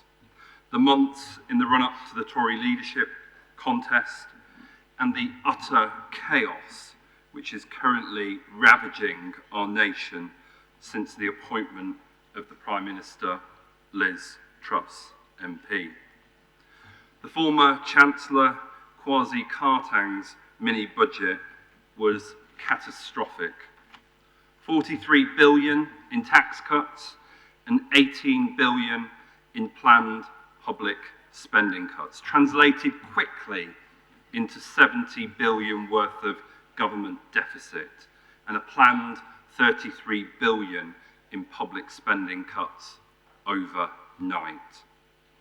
As the pound collapsed, government's credit rating plummeted, and the compound impacts of her poorly thought through policies were received by the international financial markets, with the Bank of England forced to step in to stabilise things, buying up government gilts and trying to stave off further damage to pension funds. Even following the appointment of the new Chancellor Jeremy Hunt to his post and the reversal of £32 billion of these tax cuts and giveaways, we are currently left with nearly a £40 billion black hole in the country's finances and a promise from Jeremy Hunt of more decisions of eye-watering difficulty. And this is assuming, of course, things don't get worse economically. I'm sure we can all imagine what these decisions may include. After 12 years of Tory and Tory Lib Dem austerity, disproportionately impacting local government. The new Chancellor served as one of the longest-serving health secretaries this country has seen from 2012 to 2019. During that time, he slashed the connection between increased health demands for our ageing population and NHS funding. He oversaw the loss of almost 8,000 hospital beds, the complete loss of targets for referrals and waitings for serious illness such as cancer and planned operations, the restriction of treatments for hernias, hip and knee operations, cataract surgery, and diabetes monitoring. Following Hunt's tenure, hospitals now receive on average 10% less for treating patients than the treatment costs to the hospital. And obviously this is all worsening as a consequence of price inflation and the energy crisis engulfing our much-loved NHS. Hunt's solution to the problem has been to fine hospitals that miss financial performance targets, and loans for hospitals that have sent them further and further into an unsuitable mountain of debt. His solution to the lack of staffing was to mislead the public, misrepresenting figures such as a claim that there were 30,000 more people working in mental health than at the end of New Labour's term. Completely false. And to claim that new mothers would each have a dedicated midwife. Also not true. During his tenure, the money spent on private firms in the NHS increased by 57%. And Hunt pursued a litany of other deeply concerning initiatives to privatise services, personally intervening to assist in Virgin Care's takeover of NHS services in his home constituency of Surrey, a failed attempt to privatise the NHS's in-house agency, NHS Professionals, creating separate businesses for portering and facilities management, and introducing personal health budgets, limiting the care available to the chronically ill to a fixed price amount. Members of the Council, it seems quite clear that the new Chancellor intends to embark on yet another round of public sector austerity, the further privatisation of what remains of our decimated public sector services, whilst also continuing the public sector wage suppression we've witnessed over the past 12 years. This, in my opinion, is economic and social lunacy for a country which is already on the brink. Last time I addressed you in this chamber, I predicted that much of this was about to happen. I said, speaking to the Conservative leadership election, that for each of the candidates to be locked into the race to the bottom on promised tax cuts raises concerns that austerity is back on the table for our public services. Further to that, I said such a position would be to completely renege on government's commitment to levelling up. I also spoke of the Conservatives' record on tax, where I said you will be aware that in the UK, the tax burden is at its highest in 70 years. And you will know that I have admonished the Tories' use of regressive taxation, such as VAT, council tax, national insurance, to paper over the gaping holes in the nation's finances. But I also further warned that tax cuts without any alternative form of revenue generation will simply leave a black hole in the finances of this country. And that will lead to more public sector cuts. Councillor Robin Garrido, in that session of council, you admonished me for my lack of enthusiasm for the candidates on offer from the Conservative Party. You said that I'm glad that we're not going to make the mistakes that the Labour Party made when they elected Michael Foot many years ago, and of course Mr Corbyn in the not too distant past, which of course lost Labour Party many votes. We will not make that mistake because we now have 3 very good contenders for the final spot.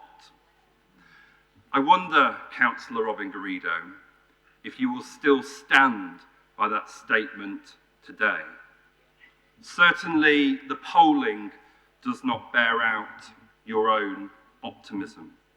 In the most recent Redfield and Wilton poll, if an election were to be held tomorrow, the Conservative Party would be left with only 22 seats in Westminster, behind both the Scottish National Party and the Liberal Democrats as the fourth party of British politics. Now, certainly, something has to give. This City Council, as it currently stands, is going to have to find another 16 million to remove from its budget in the coming financial year. And that is before the real impact of the recent chaos and turmoil on local government is properly understood and accounted for. The vast bulk of that figure has come in the form of increased costs for gas and electricity and unfunded budget pressures. And we are amongst the better off as councils go up and down the country. Cornwall faces a £62 million deficit. Wirral faces £49 million in cuts. Peterborough Council must find £30 million. Leicestershire must find £28 million. South Gloucestershire must find £69 million over the next 2 years. And Kent must find £50 million. Members of the Council, local government is facing an existential crisis. We are rapidly approaching a point at which we must choose entire service areas to axe or close. Entire service areas which will not be delivered by others, that only the City Council has the capacity and statutory responsibility often and capability to deliver. What will it be? Streetlights? Bin collections? Parks and schools? Services to children in our city? Council, in all my time as leader, I have never looked on a budget crisis such as the one we are facing. I have never been personally in the situation I find myself right now, where I am at a loss for where these cuts must come from. This is the scale of our present challenge. 12 years of Conservative rule have brought ruin to this nation. There is no doubt in my mind that the Conservatives will be ruthlessly punished by the electorate in the years to come, both nationally and locally. But I'm sad to say, much of the damage has already been done. Between the governments of Thatcher, Major, Cameron, May, Johnson, Truss, and whoever next, the Conservatives have ransacked our country, vandalised the great public services and institutions, and used the state as a piggy bank for their cronies and contractors, who now provide the services the state used to provide.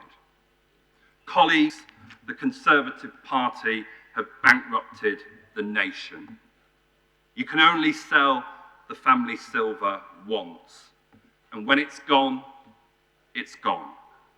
The Conservative model for growth over the past 40 years has been a fire sale of public services and assets, higher personal debt, offshoring our manufacturing and industry, and funneling vast quantities of public money into crony contracts. And the revolving door between Parliament and big contractors in this country is coming to an end. But colleagues, this City Council has always been pragmatic. We understand that the welfare of the people is the highest law. That is the spirit of Salford. And it is us in local government, local public services, our community and voluntary sector, and the hard-working residents of our great city that will be left to pick up the pieces of this utter shambles. Thank you.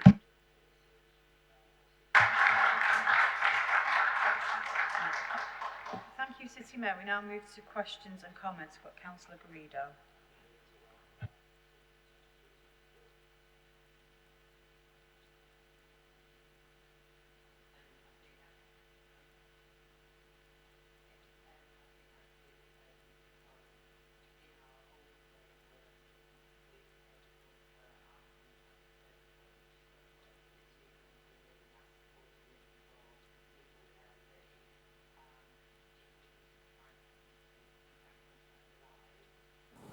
This council, the governments, member states, and so on. And I think we have to learn by some of those.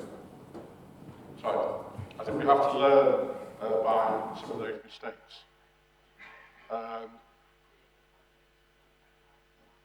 Certainly, we cannot support any further cuts as far as this council is concerned. And as a group, we will campaign within our party to try and make sure that we receive the amount of money that Salford requires.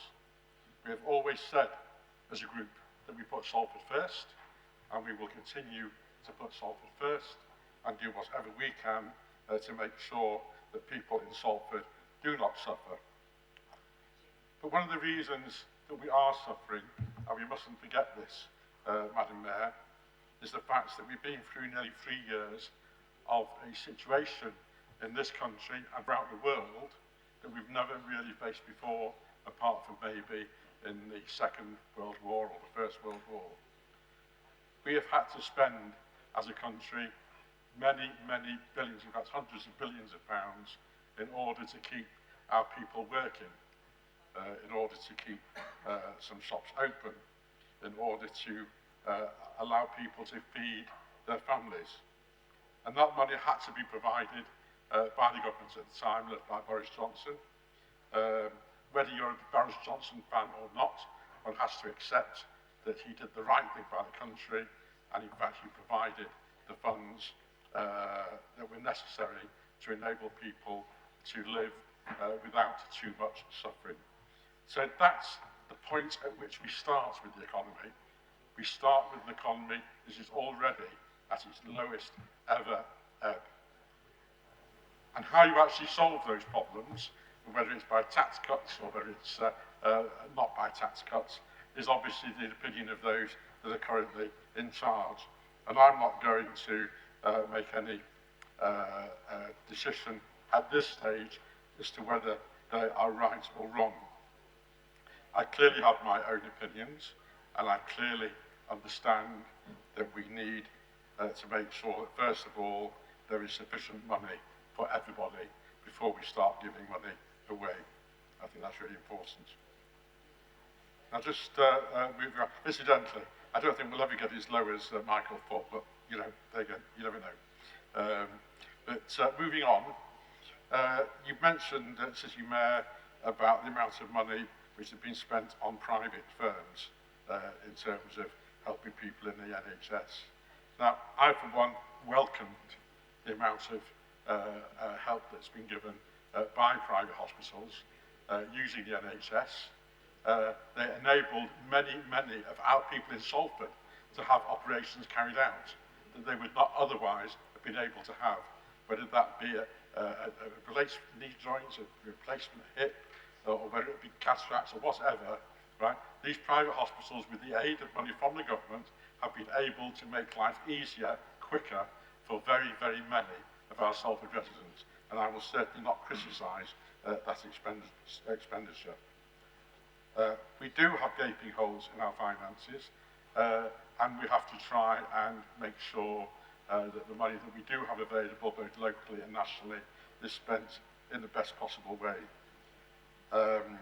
As far as selling off the silver goes, well, I do remember, was it Gordon Brown that sold off the gold? Anyway, you know, a lot of our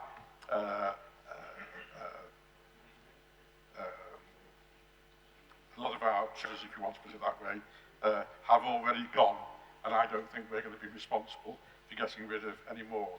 So I think to close, Mr. Mayor, you make some good points. You make your usual political points, and I'll ignore those. We are in for a difficult period of time, and we accept that. And we will do whatever we can as a Conservative group to help. And if we need to make representation to whoever we have to make representation to, we will do that for the good of the people of Salford.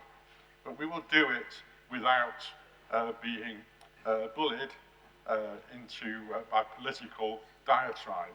We will do it because it's the right thing for Salford, and we will continue always to do the right thing for Salford. Right, thank you, Councillor Garrido. Can I have Councillor Fletcher, please? Thank you. Firstly, I'd like to thank the City Mayor for a most excellent speech, and also say thank you very much for reminding us of what Jeremy Hunt did as the Health Secretary. To be honest, I'd forgotten some of that. And just to think that Jeremy Hunt is being touted as the Tories' least worst option. And now I turn to Liz Truss. Well, in 6 short weeks, an amazing legacy. She's actually managed to bury the Queen. She's managed to murder the economy, paralyse the government, and possibly kill your party. Do you regret voting for her, Councillor Garrido, Councillor Keeley? Thank you.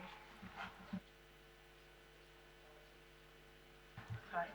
Can we not have a conversation across the chamber, please? Councillor Merry, thank you. I'm sometimes accused of being too passionate in this chamber, of caring too much about ordinary people, but I can't get out of my head what I actually experience in terms of talking to Maria and the people of Lower Broughton and the decisions that they're having to take about whether to put food on the table or whether they should actually turn the heating on. And I'm sorry, you know, I make no apologies for being passionate about these issues and for fighting for the constituents that I represent, along with all of you represent, in terms of the policies that are being carried out by this government. Can I just remind you that we had a situation where we had a so-called mini budget that was going to be the dash for growth, right? It was going to cut the top rate of income tax. It was going to cut the rate of income of ordinary income tax, and it was going to ensure that all the restrictions on private enterprise were lifted. Well, I'm afraid, Conservatives, there's not much left of that strategy, is there? What brutally has happened is that the market recognised the flaws in the policies that you were following, and you've been forced, in effect, to bring the bailiffs in the form of Jeremy Hunt. And I'll be interested to see over the next period of time how your party handles the difficulties, the constitutional difficulties that has caused. But for the people that I represent, right, whether this is supported by the city or not is irrelevant. What's important to them is it puts food on the table, it gives them a chance to deal with their energy bills, and to give them a future. And I'm afraid that your party has actually decided that they don't have a future. Now, it's all very well saying we're going to fight and we're going to fight the cuts. I'll be interested to see exactly what influence you have over the Conservative Party over the next period of time, or whether, in fact, we see more of the same. Remember what Truss said. She said, you've had 12 years of ridiculously low growth, and I'm going to change it all. Well, I'm afraid at the moment she's not changed it, and the policies that she's going to follow are going to represent a betrayal to the ordinary people of Salford. Right, thank you, Councillor Merry. Can I have Councillor Hines, please? Thank you, Chair. Well, the Mayor made comments about things happening since we last met. It reminds me of the saying that Lenin made many, many years ago, that decades happen with nothing happens, and then there's weeks happen where decades happen. And that seems to be the case now. The Prime Minister, of course, says that she will lead, be the next leader at the next election. Well, I hope she does, and I hope it's next month. That's what I would hope. because at the moment it's an absolute disgrace. Councillor Greedo, by the way, you know, he has admitted his government's made mistakes. It's funny though, Robin, you haven't mentioned, of course, this time, like you often do, but it's always the Conservatives that take over from a Labour government that's made mistakes, and time again, or left the economy in dire straits. Time and time again, I've pointed out to you, it's the other way round. It is a myth. Every Conservative government that goes out of office, except in 1997, the economy has been going the wrong way, and the Labour government has had to clear up the mess. And it appears that this will be the case again in this position. It's an absolute disgrace. The Mayor has said about the dire straits that the council will be in if nothing else comes from government, and quite honestly, I'm certainly not going to hold my breath about what happens from government to aid the council. We've got 16 million this year, or next year rather, another just under 30 the year after, and 23 the year after that. A total of around 69 million in the next 3 years. How the hell are we going to balance the books in that state without real dire straits for the people of this city? And again, you know, we're talking here in comfort in a way. There will be people over the next few months that die needlessly, either because there's not enough food to eat or they can't keep their houses warm. And Councillor Greedo makes the point about the pandemic, and I accept that. But I was up in this chamber time and time again, pre-pandemic, that there was a crisis in this country on everything, whether it be education, whether it be local government, whether it be the health service, whether it be the prison service, whether it was transport, you name it, there was a crisis due to the inadequate provisions that had gone on for the last 12 years. Oh well, that wasn't 12 years then, it was about 8 to 9 years, because we've gone through 2 years and nearly 3 years. So there was a crisis then, and that crisis was never looked at properly, and therefore people will suffer unduly. I dread to think that come next April and this benefit of energy is lifted. Obviously, I'll wait with interest about what the Chancellor does on that. What he should do, and what they should have done, is a windfall tax immediately to make sure that the profiteers of the big energy companies were tackled and properly addressed. That hasn't happened, and I hope now they'll have another look at that. Otherwise, as I say, people will die. People will die, no doubt about it. I'll say it again, starvation.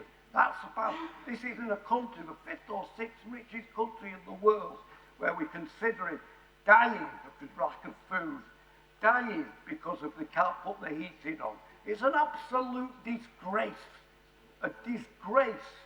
And Robin, you make the point about people make mistakes. Unfortunately, Tories make mistake after mistake after mistake, and that's why the country's in the dire straits it is.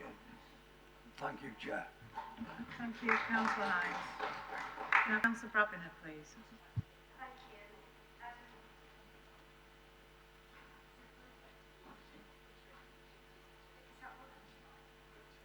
Councillor Hines, can you turn your mic Oh, on? it's working now, thank you. I just want to thank City Mayor from what he said about the Chancellor. I agree with your comments. I've got no confidence in him at all. I remember when he was Health Secretary and what he did to the junior doctors and all the, I'm polite here, I won't say it, all the untruths he told. Now it's not me saying it, my brother was a consultant at the time, he still is, at the time of that junior doctor strike, and he said, don't believe a word that man is saying. So I've no confidence in him at all.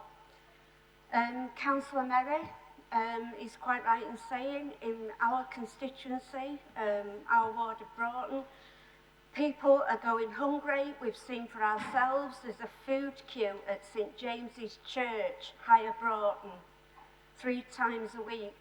People can't cope. People are scared of putting the heating on. It's a disgrace. It just makes me so angry. I can well understand the Welsh Secretary yesterday, Mark Drakeford, in his reactions to the Tory members in the Welsh Parliament. I can well understand. If I had my way, I'd have them in the dock, Liz Truss and Kwasi Kwarteng. Thank you. Thank you, Councillor Brevener. Could I have Councillor Keeley, please? Thank you very much, Chair. Mr. Mayor, I'm going to take a different angle actually on this one, but I know that you all look forward to my contributions, but I just want to bring it back, as members will remember the tragic death of Sir David Amos MP a year ago last Saturday. Sorry, can't hear you very well. Is that I need to working stand. properly? Apologies, Mayor, I'm 6'3", it does have its complications. There we go. Members will remember the death of Sir David Amos MP a year ago last Saturday. It was a deeply upsetting time for us all, bringing back the horrible day from Joe Cox, and also even the possibility of this with Rosie Cooper. And I'm sure the Mayor will join me in sending our thoughts and prayers to the family of Sir David, Joe and Rosie. The Mayor may also be aware, and the Council may also be aware, of International Mental Health Day on Monday the 10th of October, I think it was last week, with the theme set by the Mental Health Foundation to make mental health and well-being for all a global priority. Mental health and protecting our own well-being is something we've all struggled with, myself included. I feel all the work that gets put into it is good, but of course there is always much more to do. Everyone struggles. Men's mental health in particular, I hope, will be given a priority given the tragic rate of suicide among males. And I feel, although with all the campaigns, the stigma still exists and there is more to do. Now, I had hoped to do, I had brought in, it makes more sense when I talk about this in a second, but I had hoped in to bring a few things, but men's mental health is best described as a brick. It is the perfect replica. I did have a brick, but I've left it at home. It's the perfect replica of what a man's mental health is seen as. Strong, forms part of the foundation, hard to break. Proper strong in the brick that I picked up in Walton yesterday. Definitely a team better day. But of course, in reality, it is not a brick. It is more like a lunchbox, as it should be. Something that is easily opened up, sturdy, but transparent, and that is something that we need to see. In the last mental health needs assessment report, Salford had the 3rd highest mental health admissions, which was above average in both Greater Manchester and England. And according to the Office for National Statistics, from 2017 to 2021, 140 people have passed away from suicide within Salford, which is just absolutely tragic. Whether it rises or falls over the next 5 years, it's one suicide is one too many. It is not something that is often spoke about, and among the Green Belt and the trams and funding cuts, among all these issues that belong to groups on the council, I'm sure this is something that, Mr. Mayor, we can work together on. And having spoken to the Officer for Service Reform and other representatives a number of months ago, I'm very thankful that the City Council has mental first aiders in place, and I'd like to ask the Mayor what is his administration doing to tackle that worrying figure. But perhaps I could actually ask him, and also the Cabinet Member for Children and Young People, to ensure that opportunities are made available to schools under local authority control to train more mental first aiders, and to promote this when working with academies and other schools. This isn't something that perhaps just the 3 of us could achieve. It is a council-wide effort to have some form of impact. And mental health, I think often as councillors, people expect us to, we expect to come in here and be strong, and it's a little bit like, today's been a little bit like the Colosseum, I think, in all that's gone on. But in reality, when we leave and we all go back to being nice, I think we can work together. And I was able to offer some advice to former councillor Tony Davis back in May when we switched, and I offered him the advice, obviously, of what he could do to ensure that his mental health wasn't widely affected by this. And never be afraid to reach out. And just for the benefit of people watching, I'm coming to a close. Just for the benefit of people watching, if you give 116 123 a call or text shout to 85258, you'll get through to Samaritans. They've always been very helpful, but of course the questions have been put to the Mayor, and I'd like his support on this. Thank you. Right, thank you, Councillor Keeley. Could I have Councillor Cusack, please? Thank you, Chair, and I'd like to offer my thanks to the City Mayor for his deeply analytical and meaningful address to the Chamber today. I'm sure he's also noticed that the remaining opposition in the Chamber, and I say that because the remaining opposition is now entirely the Conservative Party today, appear to have been distancing themselves quite substantially from their own government's policy in terms of the National Planning Policy Framework, specifically in relation to Greenbelt, and specifically in relation to the 6 to 10 and the 11 to 15 years housing land supply requirements that have been imposed upon us. They also seem to be distancing themselves from the government's policy on cuts to local government spending, funding rather. Councillor Garrido admitted that we have a gaping hole in our finance, and that is not necessarily, and not at all in some cases, our doing. It's very much to do with the way this national government sees local government in general. He also seems to increasingly be divorcing the party from their national party in terms of how they are now structured and the reference to some of the mistakes that they have made. I'd like to ask the Mayor, given all that, if he has a view as to what the Salford Conservatives in this chamber should in future be calling themselves.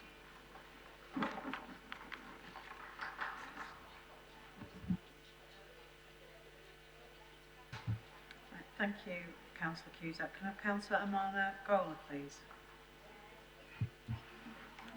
Thank you, Chair. I would like to echo what Councillor Brabina said about citizens of Salford on their words actually facing hardship. I think this is going on across the city and this is going on across the country. And then referring to Mr. Councillor Hines about the comment made by Councillor Garrido that all the blame are on COVID, even though we know that this has been going on before COVID, I think 12 years before COVID. So my question is to Councillor Garrido. You just promised or stated that you're going to fight for City of Salford to get more funding from the government. What mechanisms are going to use when your councillor just promised more cuts to come? Thank you.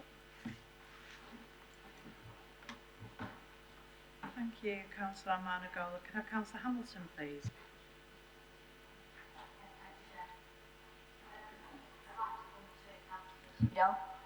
If this is your Tory party's support for Salford, do we really need it? Look where we are.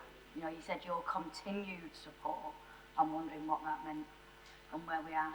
I'll come to the Liberals who asked for an extension in today's meeting. They've gone. They're not even here for the debate. Speaks for itself, doesn't it? You know, where have they gone? And when they left, they were laughing. Coming back to Councillor Hines on the choice between eating and heating, well, let's add the depression into that. You know, we've got this severe, thick blanket of depression in Salford. Let's get real. And you know, Councillor Keeley, you've talked a lot there about mental health. I'm wondering if you actually know what is going on in Salford. What we do with, don't come back, let me speak. You've had a lot of the floor today, come back later. Give somebody else a chance. So, what's going on in Salford with Living Well, I'm not sure if you're familiar with it. We work massively with Start, always have done. Everything you recited there has been hours and days of work gone into that on very little funding. Our officers, our members have worked superbly well. I'd like to see you congratulate us on that. So I don't know if you need to go back and reread some of it, or read it. Yeah, mental health, massive. That's what we're saying, it is massive. That's the next biggest killer. Yes, I am annoyed. Yes, I am emotional about this. Get a lump in my throat when I speak about it. I know people in here, out there, everywhere that suffers with mental health because we've all got a mental health. Let's not forget that. We've all got one. And it depends where we are on the day, how we feel, whether that's morning, afternoon, evening, we can feel different. So we're massive advocates for working with mental health. And please come back to me in the chambers when you know better. Thank you. Thank you, Councillor Hamilton. I've got two more speakers. Can we try and keep it as brief as possible, please? Councillor Kamel, thank you. Thank you, Chair. I didn't realise it was procedure to state your height when speaking. I'm 6'5". So you said you were 6'3" before. I'm 6'5". I was just telling you my height. Members, you're not supposed to chat across the chamber. No, obviously, Councillor Keeley was making comments and questions to the Mayor, and I hadn't intended on speaking, but he did mention myself. So I just wanted to provide some information, really. I think he mentioned World Mental Health Day. There was World Suicide Day, World Mental Health Day. There's a whole month of activities. A lot of the councillors in the chamber attended the suicide vigil on the rescheduled suicide vigil, which was excellent. I think that's been going for 5 years now. Yeah. And if anyone hasn't been to one before, I would recommend going to support that cause. I think personal experience, I think my first or second council meeting 3 years ago, I talked about my own mental health issues, which are not as bad as they used to be, but ongoing. As Jane said, we've all got mental health. That could be good, it could be bad, it could always need help. I think it's something we always need to be conscious of and working on. Even if you've recovered, I think you become more aware of other people's mental health and how you might be able to open up and support.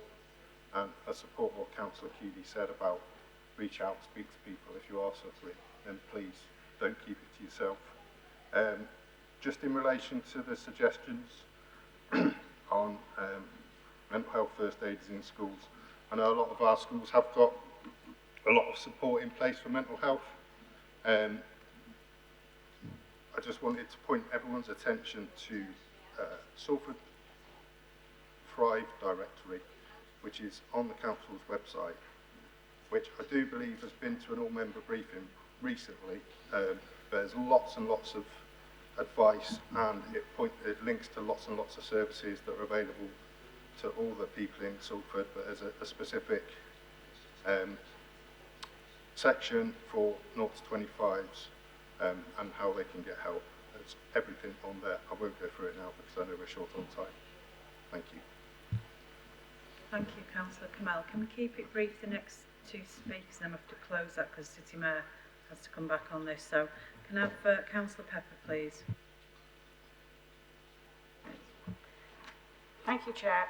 Councillor Hines has quite rightly pointed to the tragedy of lives lost as a result of the incompetence of this current government. A tragedy of equal magnitude would be the impact on the futures and opportunities for our children and young people of Salford that could result if we are forced to reduce our investment in them by the austerity that would be an outcome of the disastrous fiscal management of this government. The only solution that I can see is a Labour government. Thank you, Councillor Pepper. And could I have Councillor Shannon, please? Last question.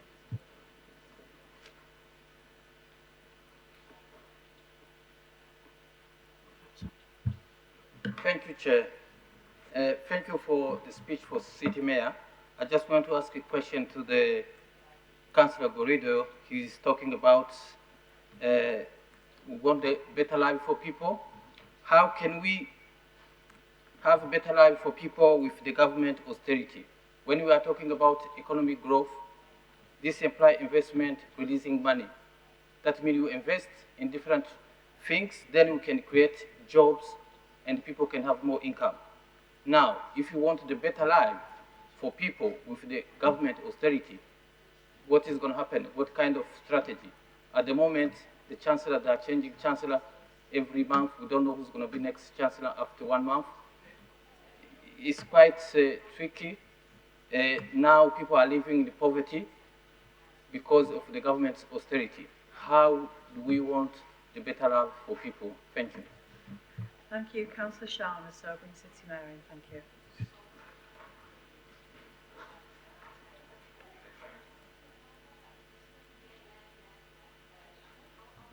Turn your microphone off. Is it off? Right, I think you're okay now. Thank you very much, colleagues, for your questions, and thanks, Chair, for bringing me in. First of all, Councillor Robin Garrido, I'm glad that you mentioned the situation with regards to the COVID-19 pandemic, but I think it's really important that we remind this chamber that the government lost billions in fraud. The government also gave contracts during that period of the time to their cronies. The government also sent lots of PPE to landfill, costing each household of this country on average £310. Not to mention, finally, the disastrous test and trace, which cost this country £37 billion.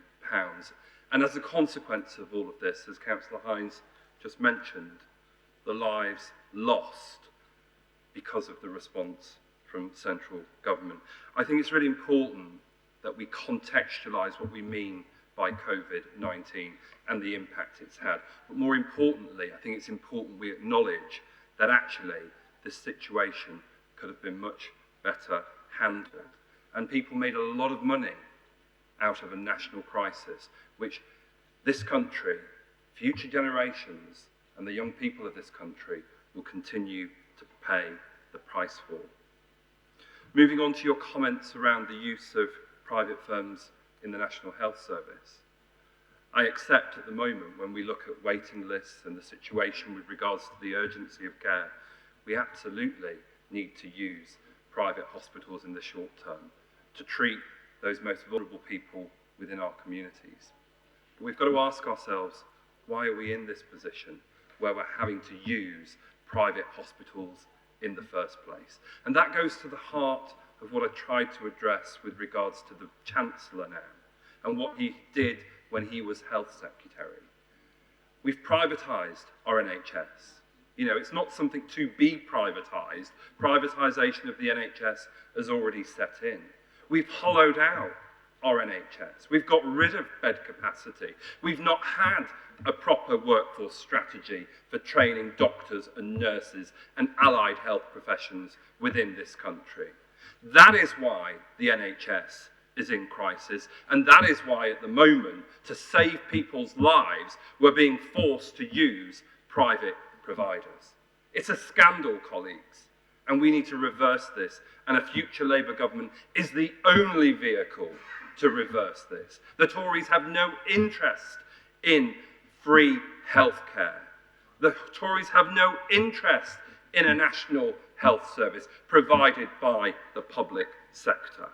So let's get it right. Let's deal with the facts, because I know you love an evidence-based approach to debate. Councillor Fletcher, thank you so much for your kind words, and always happy to remind this chamber about the history of decisions that have been taken by previous members of Parliament, and in this case, obviously, the current Chancellor. We can never disconnect ourselves from history. History informs people's motivations and behaviour today, and I think we should always bear that in mind when we're trying to appraise the here and now. Interestingly, I also picked up on your point that Councillor Garrido didn't respond to the question I asked him in my speech with regards to Liz Truss, our current Prime Minister. And I'll leave it for Councillor Garrido to maybe drop me an email or a text to let me know what his position is on all of that at some point in the near future. Councillor Merry, I associate myself with your comments. The market recognised the flaws in terms of the mini budget which crashed our economy, and inevitably the Tory party have indeed been forced to bring in the bailiffs in the form of Jeremy Hunt. And it's residents of this city, and especially your ward in Broughton and others across the city in areas of higher levels of poverty, that will inevitably pay the price for this in rising food costs, rising energy bills, and ultimately a bleak future for the residents of our city. Councillor Hines, I really like your comment about decades in weeks and weeks in decades, and I think you're absolutely right. We've seen decades of impact happen in weeks in this country over the last few weeks, and it's scandalous.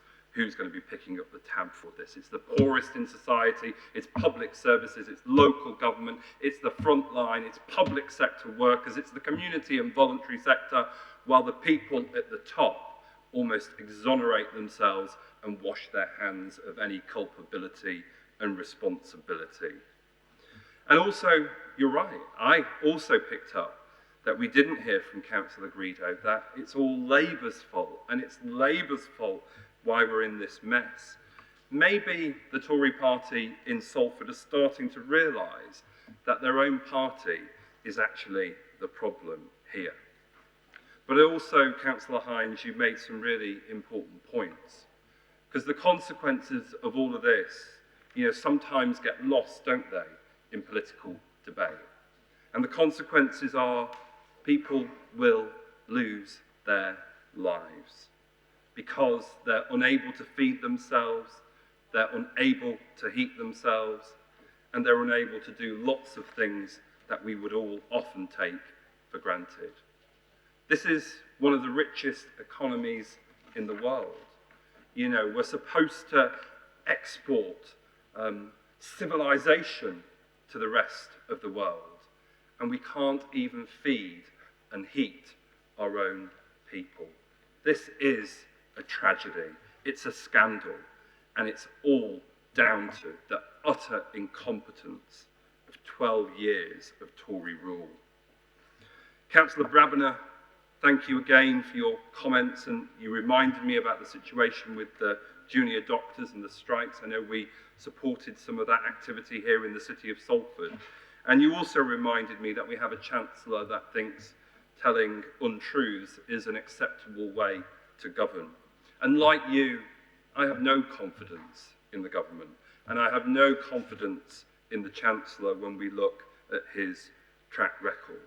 And as you rightly highlighted, at the moment in the city of Salford, we had food queues at St James's, and we have them across the city. Our food banks are already saying we need more food because they're running out and demand is running through the roof. It is scandalous what's happening. Councillor Keeley, I will associate myself with your comments around Sir David Amos, Joe Cox MP, Rosie Cooper MP, and my thoughts and prayers are indeed with their friends and family and themselves at this point in time. In terms of the comments you make about International Mental Health Day and men's mental health and the tragic suicide rate and first aiders, I don't think we've got enough time to properly do justice to actually having a proper, meaningful debate and consideration on the matters of mental health. And maybe it's something we as a council want to consider taking into the realms of a policy forum in the not too distant future. But it has already been mentioned by other colleagues in this chamber. We do an awful lot of work in this space. Councillor Kamel highlighted what happens in schools and what we do with children and young people. And also Councillor Hamilton highlighted some of the great work going on across the city in terms of mental health. I'm also aware of the work that START are doing in terms of pioneering new approaches to mental health here in the city of Salford. And Councillor Kamel also highlighted the great work of START Inspiring Minds. Recently held a vigil, recently held a procession of remembrance in the city of Salford, talking about the importance of reaching out, having conversations. That is the start of how we tackle some of the mental health crisis. And I invite all of you as members of the Conservative Party to participate in future vigils, in future processions of remembrance, and some of the great work that is going on across the city of Salford at this point in time around mental health. In terms of properly appraising that and considering it and thinking about how we can add further value, I do think it probably merits a policy forum. Councillor Cusack, thanks for your comments around the National Planning Policy Framework and also cuts to local government financing and how the local party is seemingly distancing themselves from what's happening nationally. Interesting, and especially interesting given the kind of constitutional structure of the party and how it works in practice. Interestingly, we didn't seemingly get today some sort of mantra from central party office. We actually got the Conservative Party members seemingly speaking for themselves, it would seem. You did ask me what would I call them, and I was giving it some consideration, and I hope you'll indulge me. My name for the local Conservative Party group in Salford is the Weather Vane and Popularist Party, who stand for everything and stand for nothing. So that's what I thought I would share with you as a name for the local party. Councillor Amana Gola, I'll leave it to yourself to ask questions of Councillor Garrido, but yeah, thanks for your comments there. Councillor Hamilton, thanks for reminding us about the importance of mental health. It is the next biggest killer you rightly highlighted. It's a massive issue in the city, and we need to do more to support people with their mental health, and that also includes all of ourselves in this chamber. Councillor Kamel, thanks again for raising awareness about what we're doing in schools and within children's services. You also highlighted the Suicide Awareness Day, Mental Health Day, and all the work that goes on around all of that, referencing the Thrive Directory and all the stuff that's happening there. And also thanks for sharing your own personal experiences with regards to mental health, because I think it's important we all remind ourselves that we all have mental health. And I think the point you made about those who've experienced challenges with mental health being probably better placed in some respects to be able to spot it and identify it, we need to play to those strengths. So again, thank you for sharing that with me. Councillor Pepper, you talk about lives lost because of the incompetent government, but also the future of our young people and children. And I totally agree with your analysis. The only solution in the United Kingdom to this crisis is indeed a Labour government. And then Councillor Sharma, in terms of your question about how is the national government and Councillor Garrido and the Conservative Party going to solve this and deliver a better life for people, jobs and investment, I'll leave that to you to take up with Councillor Garrido, because what I often find in debates within this chamber is the how we do things is usually something that's an inconvenience for the Conservative Party. Thank you.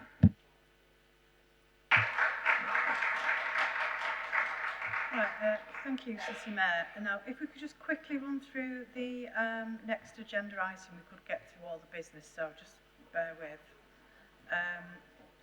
Sorry? Right, well, that's up to yourselves. If you want to add an extension, I'm happy to do that for us to get through the next few items. If not, we can leave it. What's the consensus? So is that a no? Okay then. So thank you for your attendance today on the